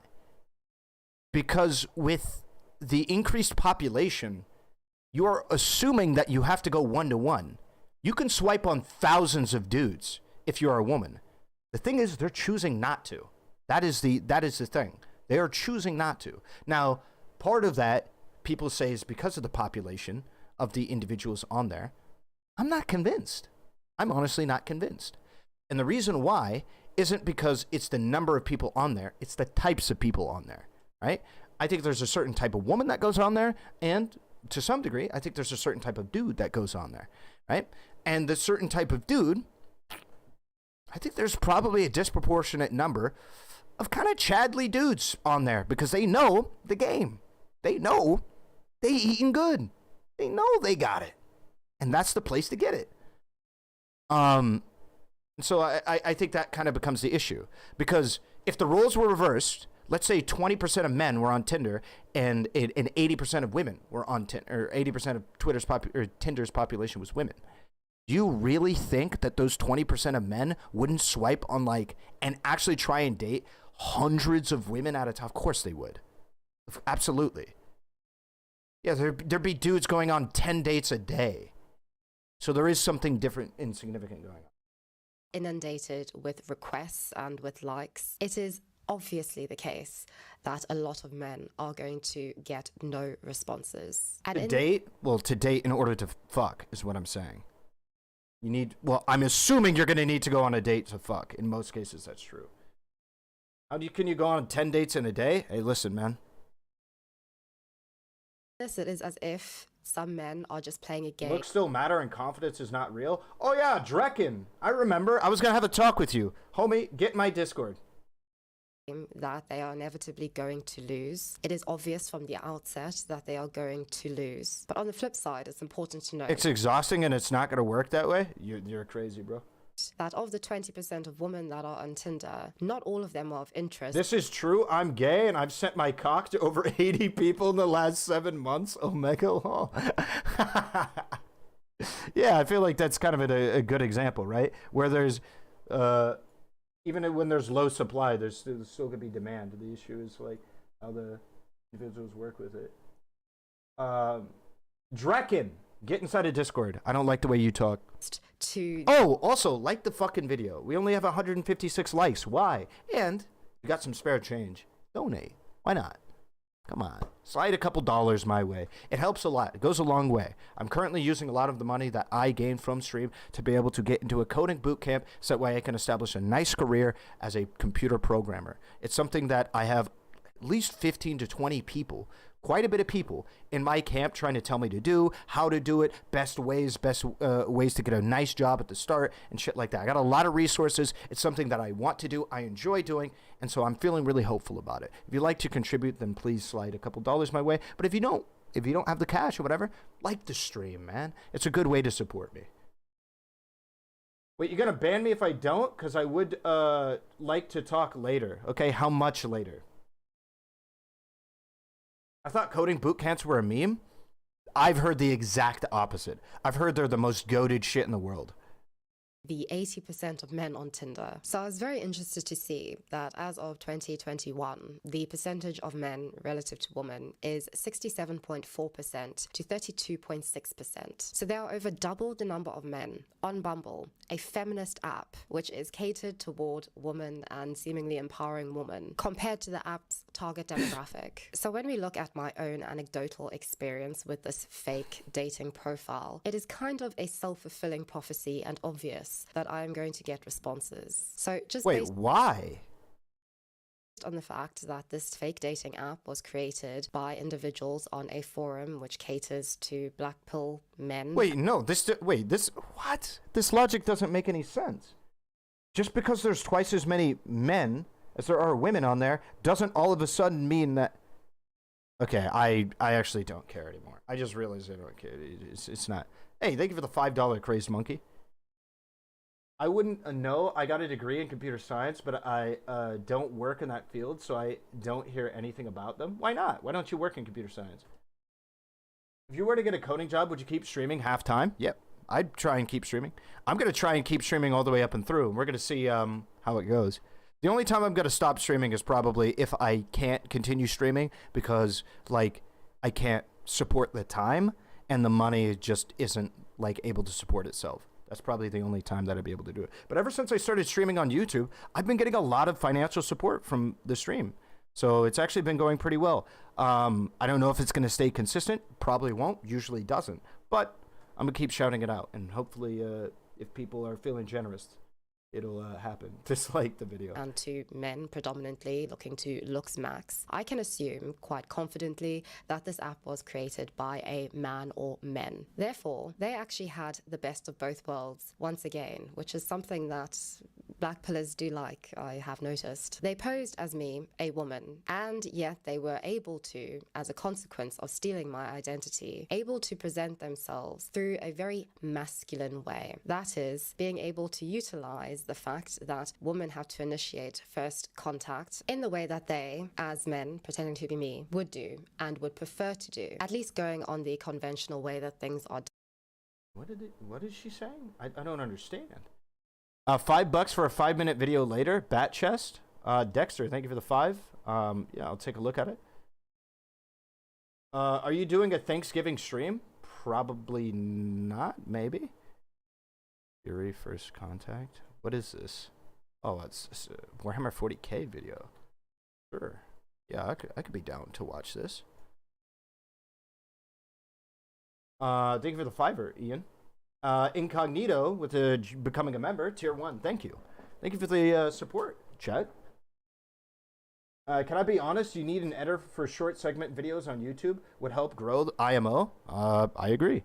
I'm trying to talk to my editor. We're trying to work things out. The problem is I don't know what content to do that's short and usable. Because in order for me to know what content, because I don't have an eye for it, I need somebody to like watch my stream and then do it.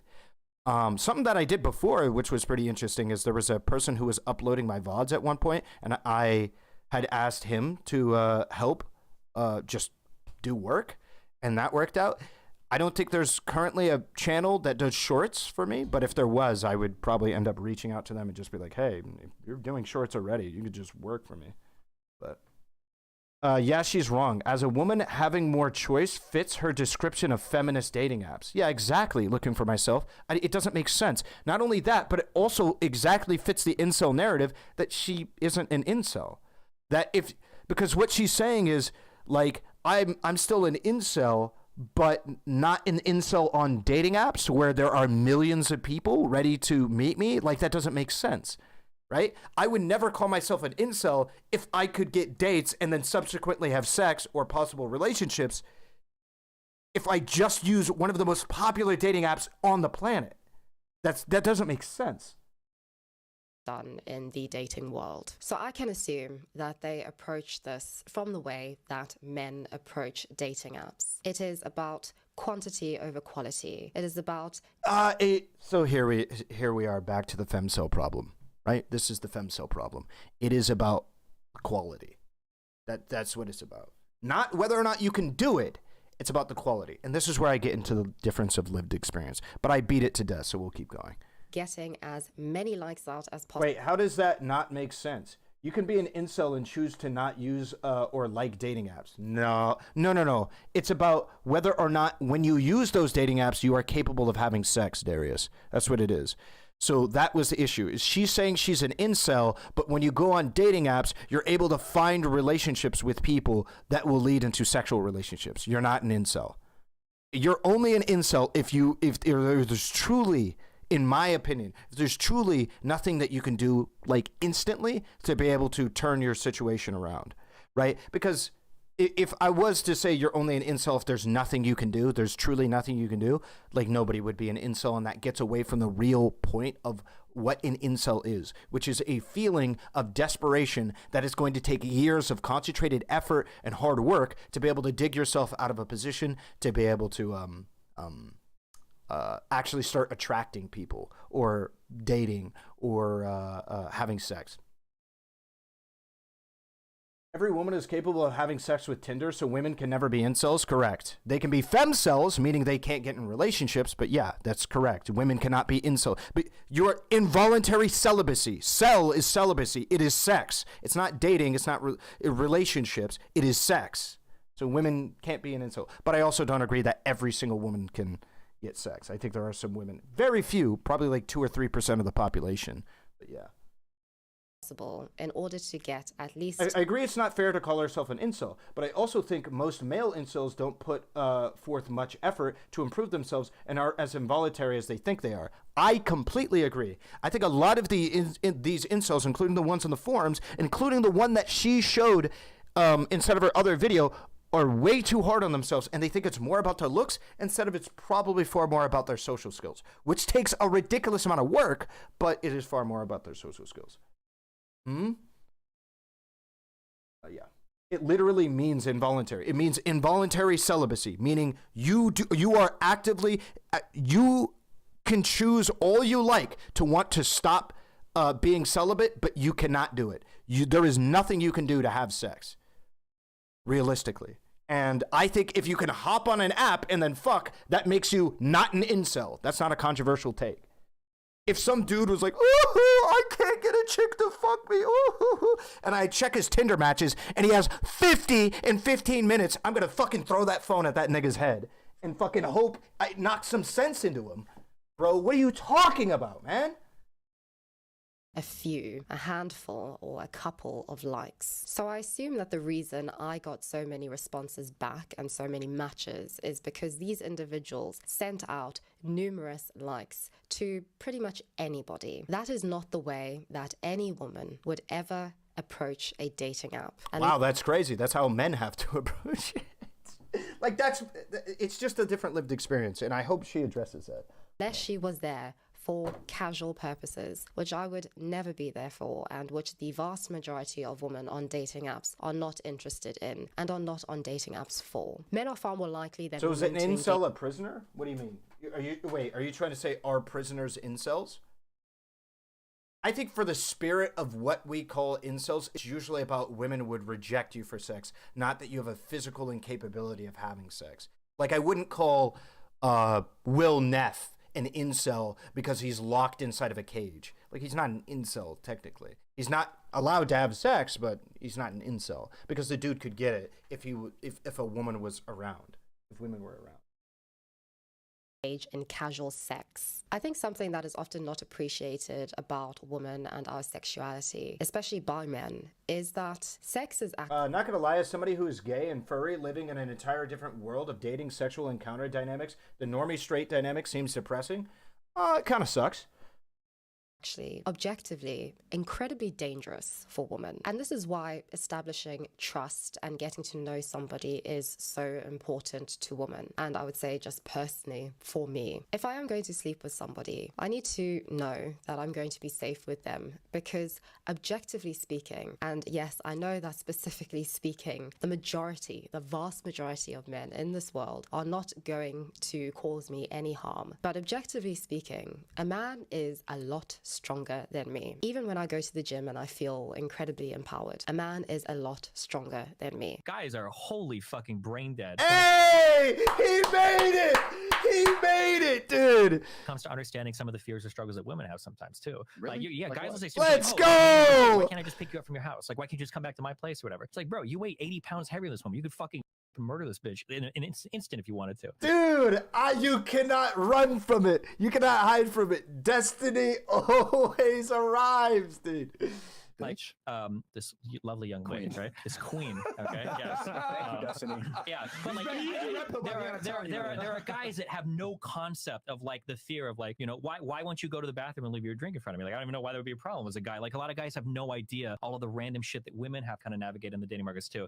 So I agree that like women definitely lack empathy when it comes to male struggle and male experience a lot. That is absolutely fucking true. And they'll say some dumb shit, but I hear guys say a lot of really fucking stupid shit too. Based on even my anecdotal experience with men, there are a lot of men in my life who I know would. And Let's go. That made my day a little bright. He made the cut. Come on. That's cool. Let's go.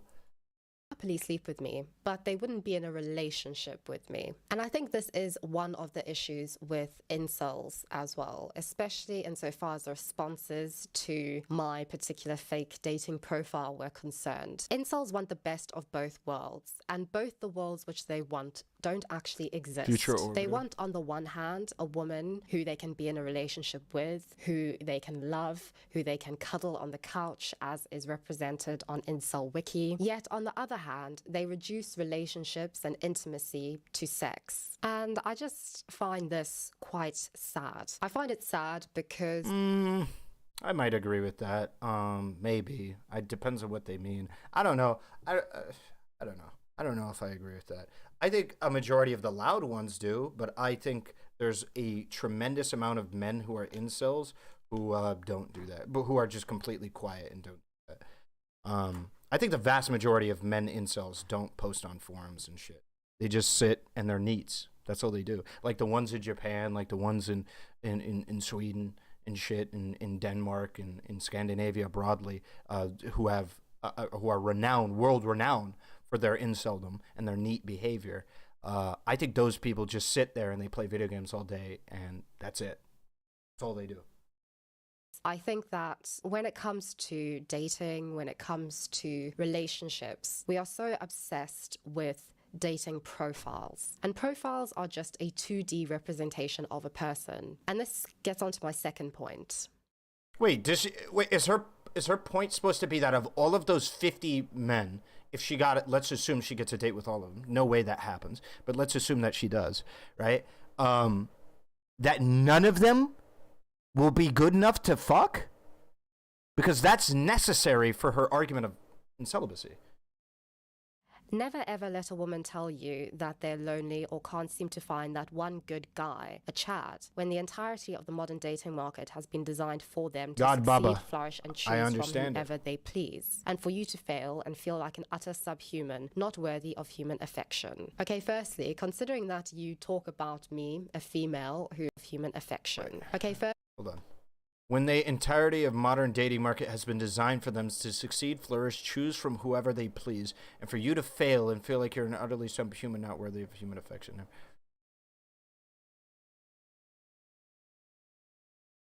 And for you to fail and feel like an utter subhuman, not worthy of human affection. Okay, firstly, considering that you talk about me, a female who is trying to understand you and trying to analyze your community with critique, but also a lot of empathy, all the things that you have called me, it is absolutely no wonder that no woman wants to sleep with you. I will agree with nothing more needs to be said. That's just true. You. Yes, everything is about looks, but when it comes to dating, everything, I actually don't really agree with that.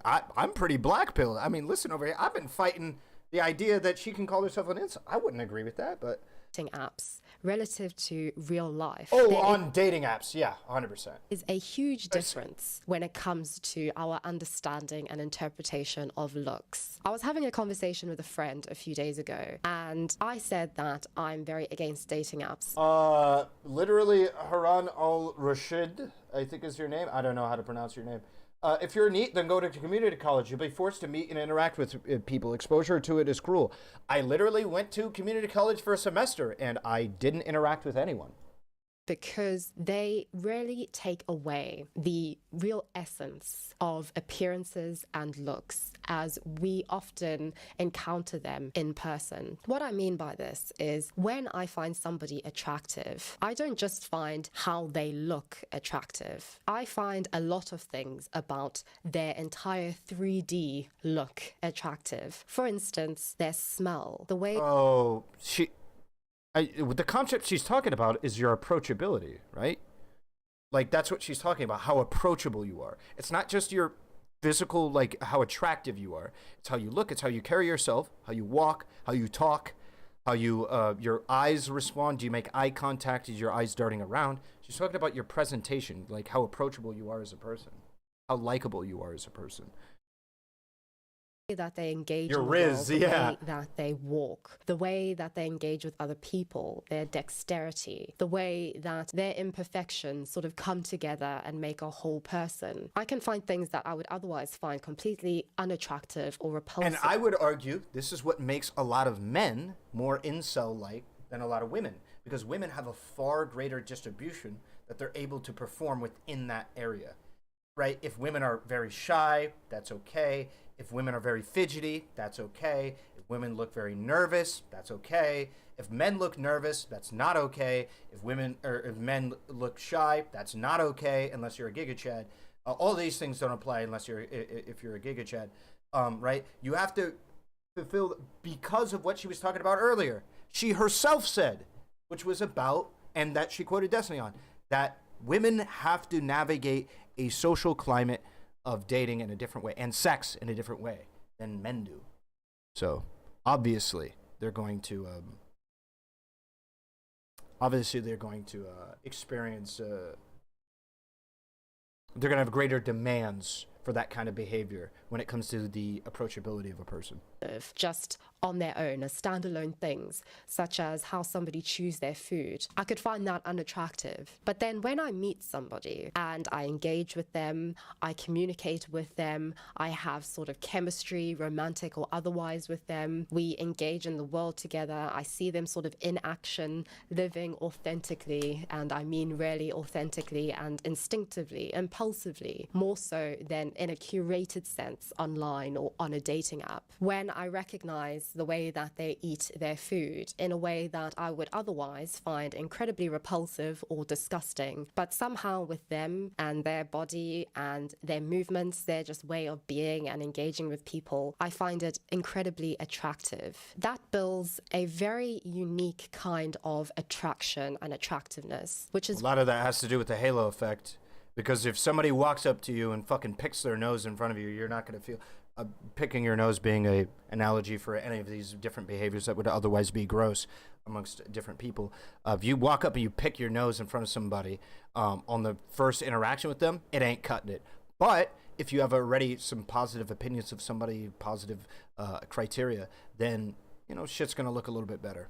Why, when we reduce people down to these generalizations, I am, for instance, the most unattractive demographic of female because I'm black. The way, for instance, my fake hair looks on me relative to the idea of fake hair in general, it all comes together to form a unique person and human being. Sometimes people have such rigid things when it comes to dating before they've even done much dating. And so they're already closing themselves from experiences that they might actually enjoy. Damn, this chick is so base. She watches ABBA and Preach and Destiny? Do we got a DGG her? They were like, no, that's a red line for me. I knew I liked her for a reason. Red line when you're like 18 and you've never even been inside a pussy. You don't know what a red line is. You have no reason why you even drew it. You just heard something on a podcast or somebody told you. You don't know. So I think people like her, in a way, especially considering her career, being open-minded makes me respect it. I think it's commendable. And all the things that I'm describing are incredibly physical and looks-based, but they're not the same as what we consider now in terms of looks, as we know and interpret them from online engagement and discourse. DGG and an incel match made in heaven. There are incels who are wage slaving their asses off and killing themselves at the gym every single day on here, who have gone months, no years, without one single match on any old app. And this fresh off the boat 3.5 PSL femcel African has managed to max out her Bumble matches in 15 minutes. Okay, that was really interesting. Firstly, just going back to my point about generalizations. Generalizations relative to what I've just described about acknowledging and responding to people and how they look in real life and in person are fixed. Generalizations are fixed. The generalization that somebody is a incel, the generalization that somebody like me who is black is therefore at the bottom of the poll in terms of attractiveness to men is a fixed generalization. Something like that isn't going to change in the mind of somebody, right? But when it comes to people in the real world, we are not fixed. We are constantly changing. We are, as my friend described, vessels of meaning. We are constantly evolving, developing, changing. Our attractiveness and our attraction to people is changing. It's never fixed or the same. We are... What is this supposed to get at? Individual. Because I feel like at this point, we risk denying the existence of racism, because they may not call it racism, but I'm just going to be candid. The treatment that black women get is, like, black women are treated as some of the worst, gender, sex combos. I think they are, like, treated the worst in disparity between the top and the bottom out of any group. And it's almost certainly entirely because of racism. I don't believe black women genuinely are, like, that bad to be around. You might not like black women, you might not find them to be your preference, but they are not that bad as what the stats show them are and how people treat them. So yeah, I hope we're not trying to kind of colorblind this. It's these generalizations, such as the idea that having a lot of money is what is going to attract Stacys to you. That is true. They will. Or the generalization that killing yourself at the gym is what is going to attract women, and predominantly... I think a lot of dudes think that happens a lot more than it does. What these men maybe I'm wrong. I don't know. Stacys to you. It's these that are actually... Why do you think Asian men / black women face more racism in the dating market than their gendered counterpart? Why Asian... Oh, I see. Black men, because we are seen as more masculine. Black women are seen as more masculine, as well as I think any other race of women, I think. And obviously not a lot of men like masculine women. But black men are also seen, black people are seen as masculine. So black men kind of get a buff, because if we come off as like thugs, uneducated and poor, women are like, but he's coming off as very masculine, large, demanding, commanding, takes charge. So we get that masculinity buff, but we also get the the kind of like boyfriend material debuff, because we're not seen as dependable, loyal, or aren't seen as having any money and shit like that. So we're okay-ish in regards to the buffs and negatives on that, but black women kind of get the worst of all ends of it, where they get the masculinity thing, plus they're broke, plus they're seen as unloyal and whatever shit. And yeah, it's a really bad combo for black women. To Asian men have the exact opposite problem black men have, where Asian men are seen as loyal and have a lot of money and shit, but very they have negative masculinity in regards to the public sentiment. So they're seen as like good boyfriend material when you're like 35 and ready to settle down, but earlier than that, Asian men get a really bad rap of being that, because they essentially they're seen as having no riz. And so yeah, it's pretty much just like marriage material, not dating material, not fun material, not like I'm in my 20s, let's do whatever. And so a lot of Asian men get the shit like that. Also just like, yeah, further general racism. Oh yes, the stereotypes about penis size between both Asian men and black men, obviously one being seen as stereotypically better than another. But I could tell you, as being a black man, the expectation that I have a 11-inch dick is not all it's cracked up to be, because obviously your boy doesn't live up to that standard. I'm just going to let everybody know I do not have that large of a penis. So yeah, there's that. So yeah, things go. Just to be clear, though, there is also the penis stereotypes for Asian men are very bad and hurtful and shit. I'm not trying to say that I have it easy or that I even have it an equivalent thing. I think I would prefer the reality where people assume more of me rather than less, because they would at least be willing to give me a chance. And I'm not going to lie to you, there's a lot of women that really don't really know what an inch is, if you know what I'm talking about. So like, as long as you even have like a average sized penis, you should be fine. Like, it's not that deep. So yeah. These are all these are US centric. We agree, right? Not all of them, no. I believe inside of well, it's Western, I believe, so Europe and America. And I believe inside of India, a lot of the things that I said are true as well. And a lot of other countries, if you're white, you do way better than you do in the United States. Like, geomaxing is a real thing. Going to other countries where being white is exotic, not only do you get the exotic edge that a lot of non-white people get in the US, but you also get that good old cultural hegemony buff, where you're exotic, you're seen as like crazy and interesting, and there's also a bunch of people that think that you're more important than you really are because you're white. So there is a lot of white favoritism that goes on even overseas.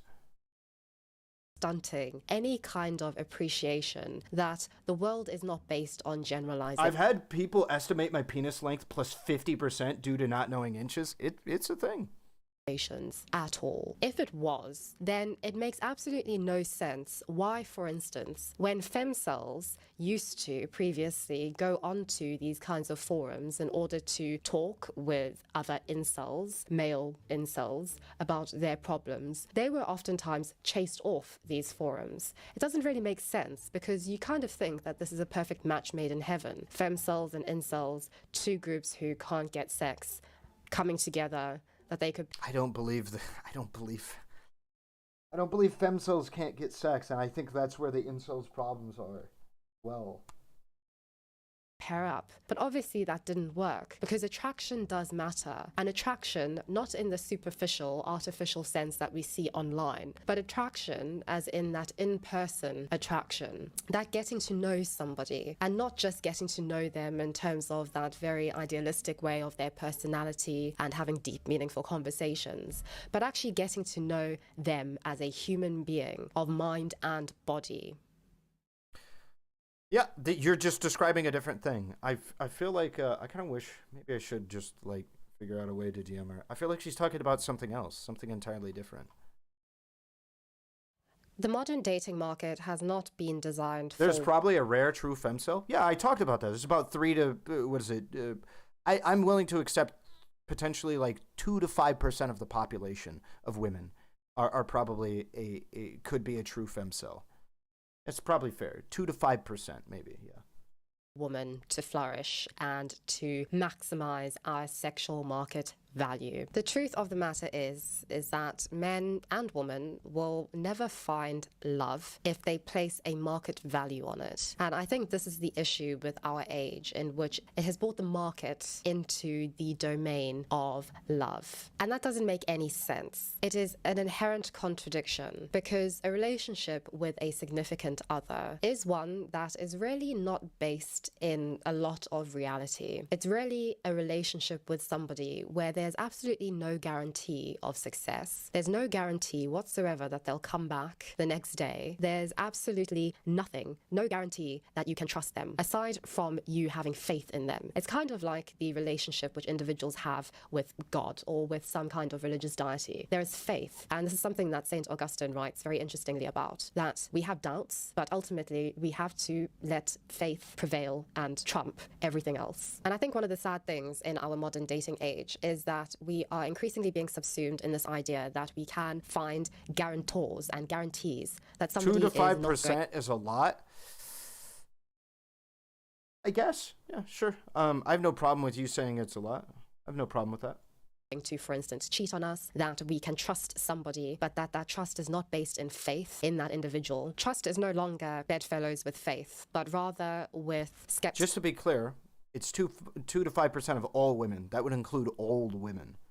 I would say the 90+% of that 2 to 5% is made up of older women who probably are not going to get laid all the time.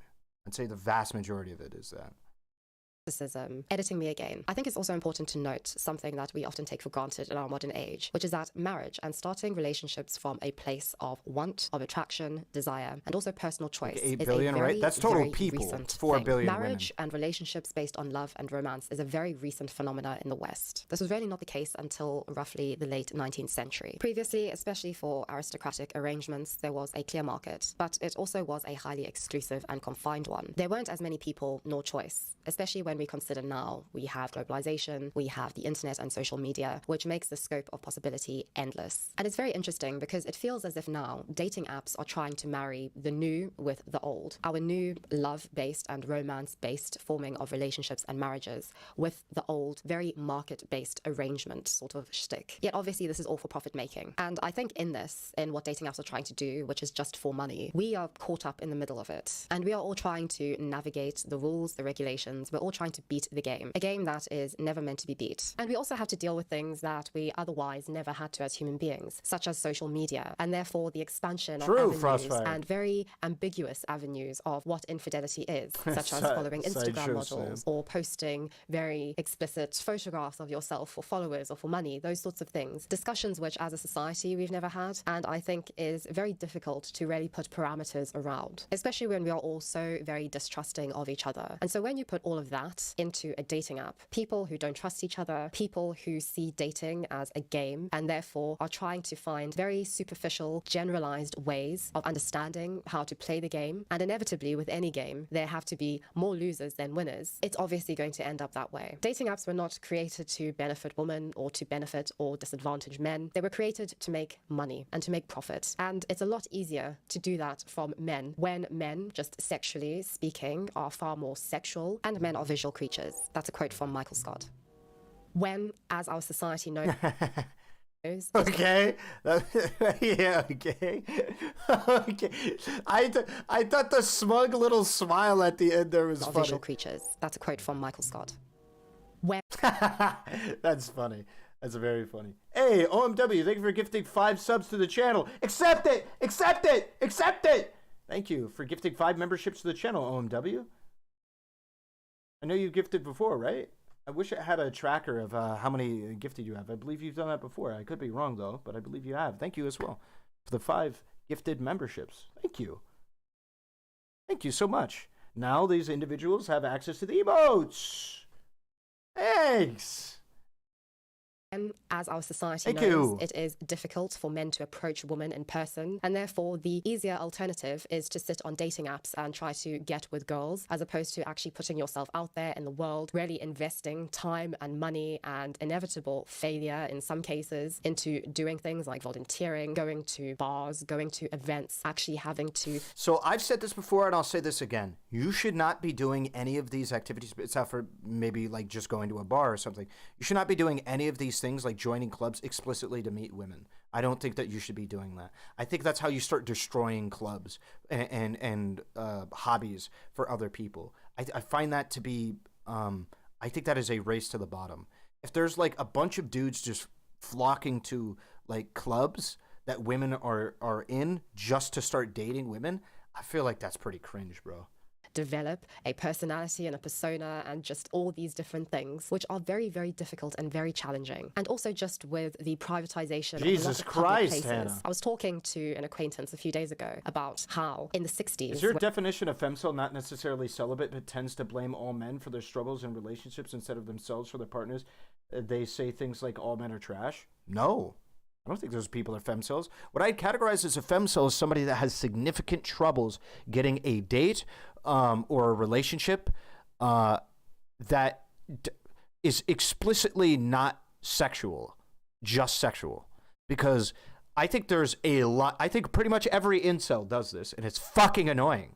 where they'll say that just because women are able to get matches on Tinder, that means that those matches are willing to date them. That is not true. That is not true. The vast majority of the time, the matches on Tinder and shit, they just want to hook up. They want to hook up, and that's what it is. And you might be the type of woman who might look a certain way, who might, act a certain way, that a lot of dudes are just going to have sex with you and not bother beginning in a relationship with you. And that is a really, truly terrible feeling. And that, I think, femcel suits that very well. That you're emotionally celibate. No dude sees you as anything more than a sex object. I think that is a terrible feeling that should have a word to be attached to it that other women can't take from you, or that other men can't take from you. Nobody can take from you. Women can't go, oh, well, yeah, I know what it's like. One time I went 3 years without dating somebody, but she was perfectly capable of she rejected tons of great men and shit. She just wasn't in the mood for a date. That's completely different.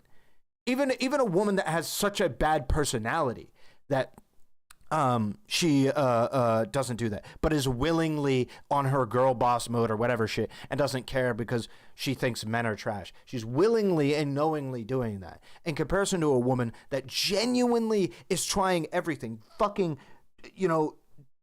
putting her heart all out there, making as much effort as possible to build her personality. But the problem is her looks may not just cut it, that there isn't enough men that would be willing to date a woman that looks the certain way she looks, or maybe it is a part of her personality that she's struggling with, like a possible speech impediment or something that prevents her from possibly communicating, anxiety disorders that prevents her from getting inside of relationships. I don't think any of these things prevent women from fucking, but they absolutely deter women when it comes to dating, and has a lot of issues. If she has trouble trusting men enough to be able to have sex with them, and then or consequently get in a relationship with them because she has some kind of trauma or PTSD or trust issues or something, a lot of dudes might go away from that and think, no, she really ain't for me.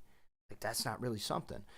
So yeah, I think femcel is a real thing. I think it's tough. When they were a teenager. She's concluding men are wrong to date using apps while she completely disregards the cost of creep label in today's dating market, aka men's fault while she is femcel and she is willing and trying. She's omitting some key info for her reasons, but her description that she's out there but striking out. I know what you mean, and I feel it. Emotionally, involuntarily celibate then. Yeah, essentially, they can't get dates, and that feels terrible. Yeah.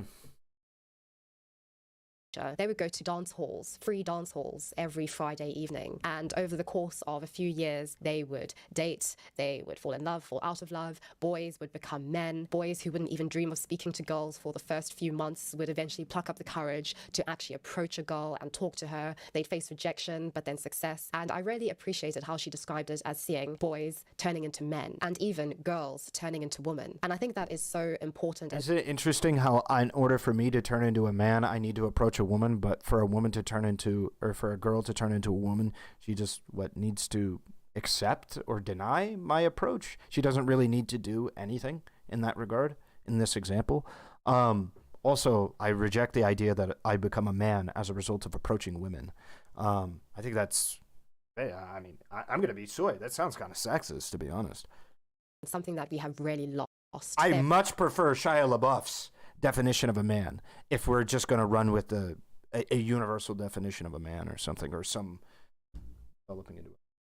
There's such an ambiguity around, which is taking responsibility for somebody. I think I like that definition more for being a man, but I don't like defining what a man is in such a way. But if I had to define what being a man is to me, I feel like taking responsibility for somebody or something important is, I think that's a fair thing for me, because that is a pretty life-changing experience. Me having to take care of my mother, who has Alzheimer's, early onset Alzheimer's, and a whole host of different things that she has. I feel like that has been a very life-changing experience that I would say is akin to what people describe when they say people becoming men. I think that is a description. But I don't feel comfortable saying I'm a man. I still feel like a boy. But yeah, I would say it definitely has felt different.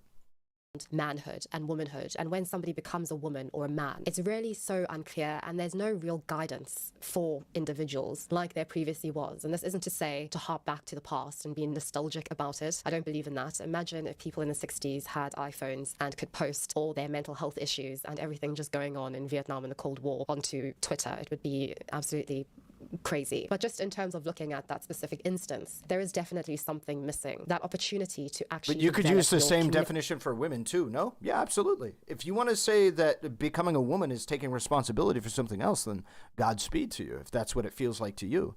Whatever your gender, like, fuck, you could say that, you know, becoming a man could be, I don't know, you coming to grips with being gay. I don't fucking know. And what it matters is what it matters to you. What does being a man feel like to you? What does being a woman feel like to you? What does that encompass?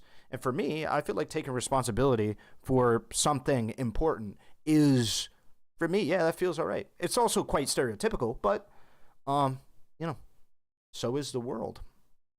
Of skills to actually develop your it is a brutal personhood disease, and to actually ERB, appreciate that people are not fixed in generalizations and stereotypes, but are actually ever changing and are unique. Because when you think like this and you go onto a forum and find yourself in these echo chambers where people think exactly like this, there is really no hope in the real world, which is moving at a far greater pace in terms of just people, in terms of relationships, than these forums are. It is very heartbreaking to see, and I don't necessarily blame these individuals for holding these opinions, including ones about me that are very derogatorily and racially based, because our world isn't terribly accommodating to allowing women and men the chance to really grow, to really understand themselves, and to also just appreciate themselves for who they are, as opposed to the ideals which we can create and fixate on that are presented on the likes of dating apps, on social media accounts. So I'd be very interested in your thoughts on this. I'd also be very interested in anybody who is watching this who is actually from looksmax.org. I am actually very willing to talk and to communicate. Oh shit! Are we gonna get a debate? Communicate with you openly. Damn, if only I was from looksmax.org. Honestly, I'd love to see your face, actually, and to have a real conversation. But ooh, she threw down the gauntlet.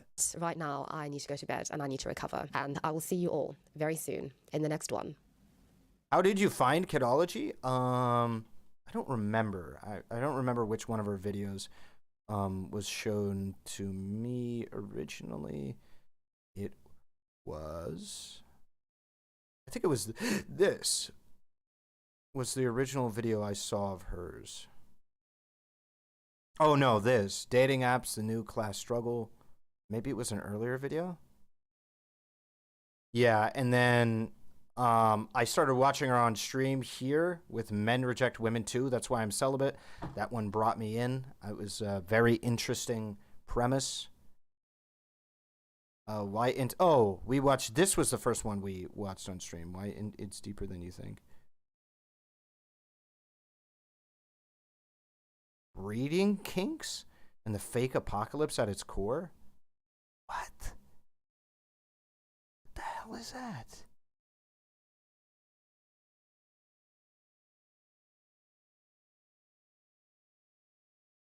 When are you streaming? I gotta go study, LMAO.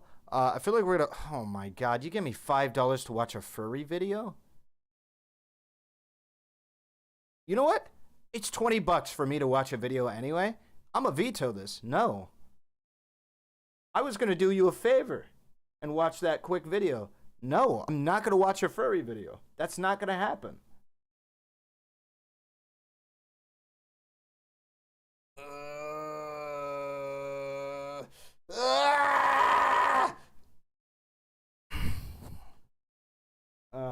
Scammed? Nope. It's $20 to watch a video, and they gave me fucking $5. So, not scammed. Final boss of gatekeepers? Oh. Okay. Let's finish off with more misogyny. When I moved to LA, so that was like my big thing. They were like 30 bodies in 3 months? Oh, like American Horror. She belongs to the streets. Put her in 30? In yeah. how long a period of time? It's like 3 months. Do you ever think before you speak?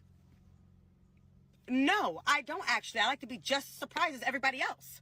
It's crazy because I really don't like men that are good for me, but as soon as you bring a little, oh, I'm gonna ignore you, I'm gonna give you a little trauma, I'm gonna give you a little sprinkle of I'm here and then I'm not, I'm in love with you. And that's so backwards. Stop it. Get some help. You guys think that it is? So I will say something. I commend that woman for at least being honest with what she says or whatever. But isn't it weird how comfortable she is just straight up saying that shit? Isn't that weird how comfortable she is? Like, the social climate where you could be so comfortable to say shit like that? That is weird, right? I'm not the only one that thinks that's weird. I give $20, but gotta wait? Wait, gotta wait for what? Women can handle the truth? Yeah, dude. Yeah. Men can handle the truth. Yeah. Can a man handle the truth? Tell me the truth. I'm ready for it right now. The truth is, you want to pay me $500, I'll suck your right now. She belongs to the 500? Who do you think you are? $500? streets. Yeah, that's the truth. So can you handle it? $500? Try 50.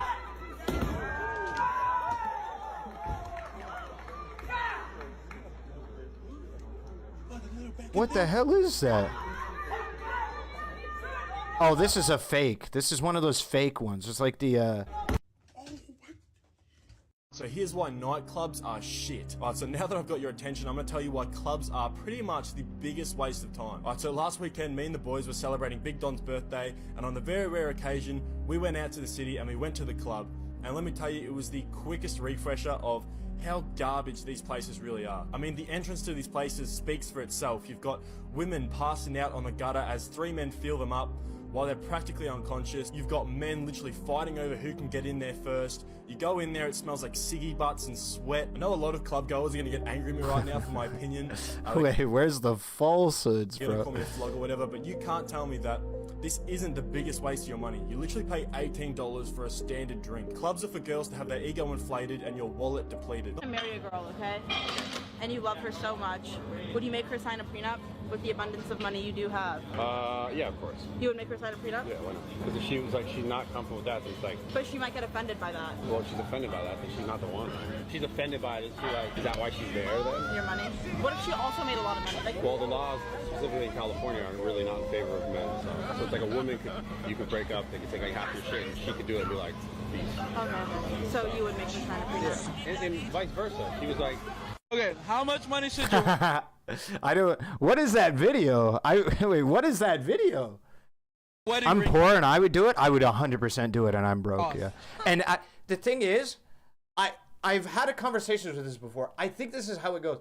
I think women will often feel like the money their men makes is entitled to them. It's their money. I don't think men view it that way. If my girlfriend was making millions and we broke up, I wouldn't bat an eye. I wouldn't be like, I need to get that's my money as well. No, I don't view her money as my money. But I think the opposite isn't true. I think women view men's money as their money. I don't view women's money as my money. Look at hers. How much was that? I would say 30K at least.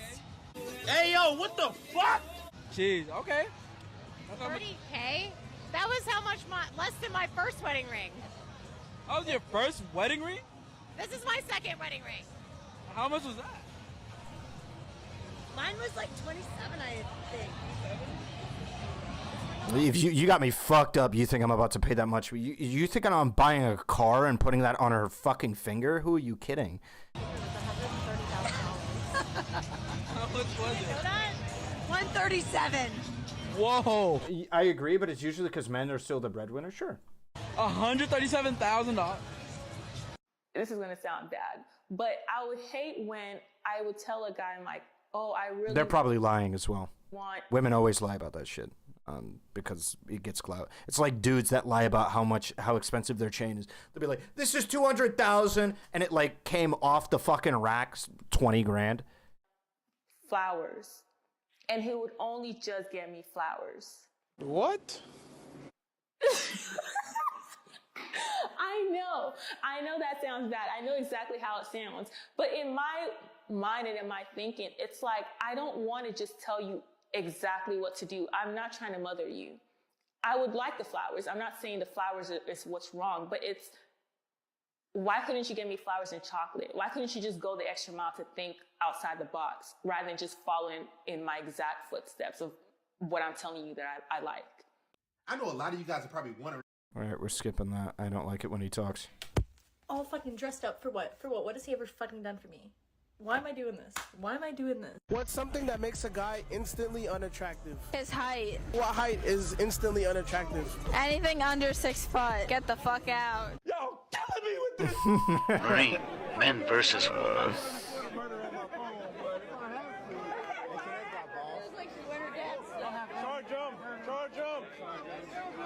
Charge up. Round 1. He's just gonna be heavier. This isn't a fair fight. Yeah, okay. All women are queens. I saw this guy coming, and I took the most excellent hit of my life. Next thing I knew, I was on the beach, taking in some cosmic rays, getting... If she breathes, she's a god! Bonk! It's the weight. It's the sheer make it look weight. easy. At the very least. Sorry, eat my dog. Okay, all right, we get it. Talk to the mic, talk to the mic. Like he said, men look at you for what you bring to the table. They're not looking at you for what you're... Why are all 6 of these people... 7, sorry. I lost count. This guy kind of blended in. Why are all 7 of these people huddled around the smallest table I've ever seen? For 7 people. You can't... Just, what the fuck? Kids play a part. Like, a real man's gonna step up to the plate and love you and your kids. Oh shit! So, Hold on, let me chime. There we go. Hold up. Oh Period. Because I know that's fine. I do have a daughter. No, you hold on. I do have a daughter. No, you gonna let me speak at the end? No, because it's my turn. So plain and simple. No, because I've been waiting, so it's my turn. Okay. Like I said, it is. No. That's not. No, we ain't gonna do that. No, this how it's gonna No go. disrespect, but we ain't gonna do that. No, like I said, it's not. No, it's not how it's gonna no, go. it is. What is happening? It is. I let you talk. I let the men talk. Let's get some structure. Let's get some structure. Get her out the podcast. Get her out of here. Understood. Get her out. He's responding to. And I'm responding to her though. You can respond to. We ain't doing it like that. You can roll. I can roll. Okay, go ahead. Just to be perfectly honest, this dude interrupted 100%. She was still going. He's in the wrong, but I'm assuming it's his podcast and he's gonna be able to control it or whatever. But he definitely should have just let her finish. Relax. Let's get some structure. Women bad. Let's see what I look like. I like what you look like. That's what I'm trying. Okay, so do I want to be in a hoopty? Oh, where are we going? You want to go? You know? Yeah. Sure. Hold on. I'll f you in this car. No, you wouldn't. I'll give you the pussy because of this car. There's a football.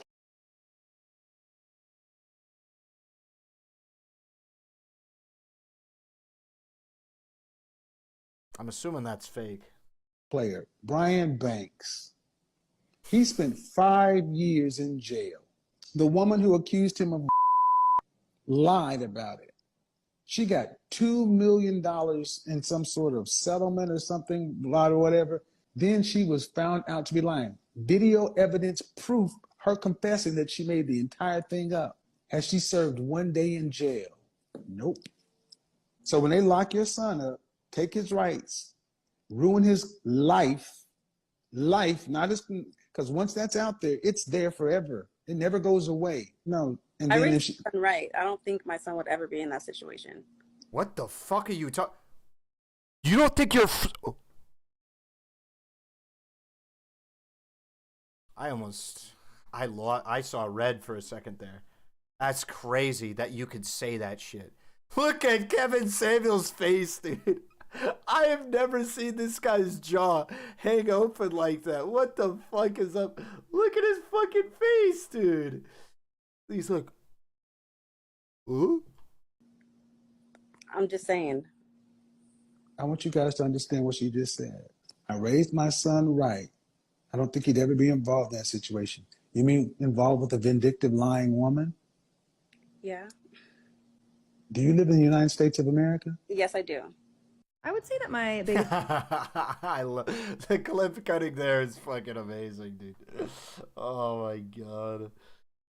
flaw right now in this present. Just to be clear for what my position is, because there's going to be some people in chat who don't really know. Obviously, that's like saying I would never get raped. I know what I'm doing. The fuck are you doing? You're so fucking stupid. My daughter would never get raped. I would raise her right. It's like, what are you saying? What are you saying? What are you talking about? What are you talking about, man? Like, shit literally happens, bro. You can date, or you can just go fuck a chick and then not know that she's on some fucking twisted shit, and then boop, your life's over. Good luck. Hey, listen, it's like a 0.1% chance, but if you proc that, good luck, your life's cooked. Moment is that I want a fucking boyfriend. Boys are stinky. Boys are annoying. Boys take up space, but I want one. I want one so I can cook it dinner and buy it cool clothes and shoes and do cool things with it. This is the first time in my life that I've actually been like, you know, a boyfriend sounds nice. Everyone else's kid is paying attention to the game. My homie's got the Riz. Mine is hitting on the photographer. Shout out to this girl that keeps trying to get him to focus on the game. Ooh, what the fuck? How do you know what she's talking about?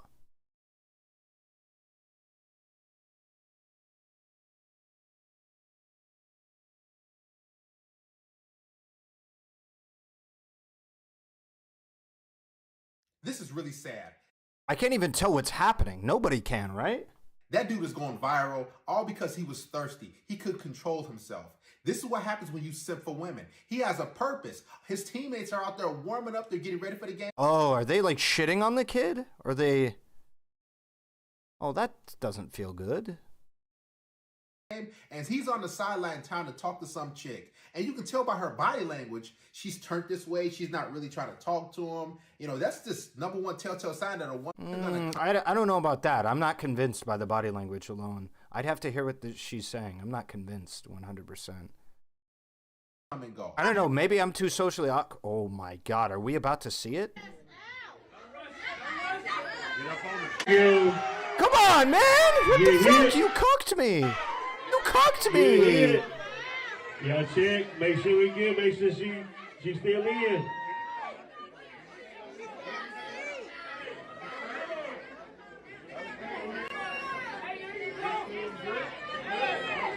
She's an adult being hit on by a child?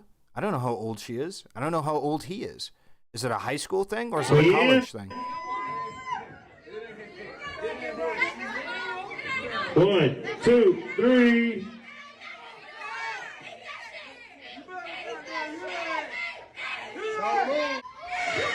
What the fuck is the point of this if I'm not going to be able to see the slap? All right, we're done.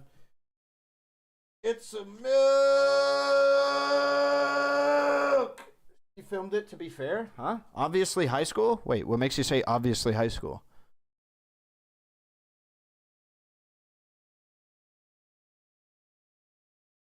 I guess? You should be focused. I don't know. Could be 18. I don't know. Anyway.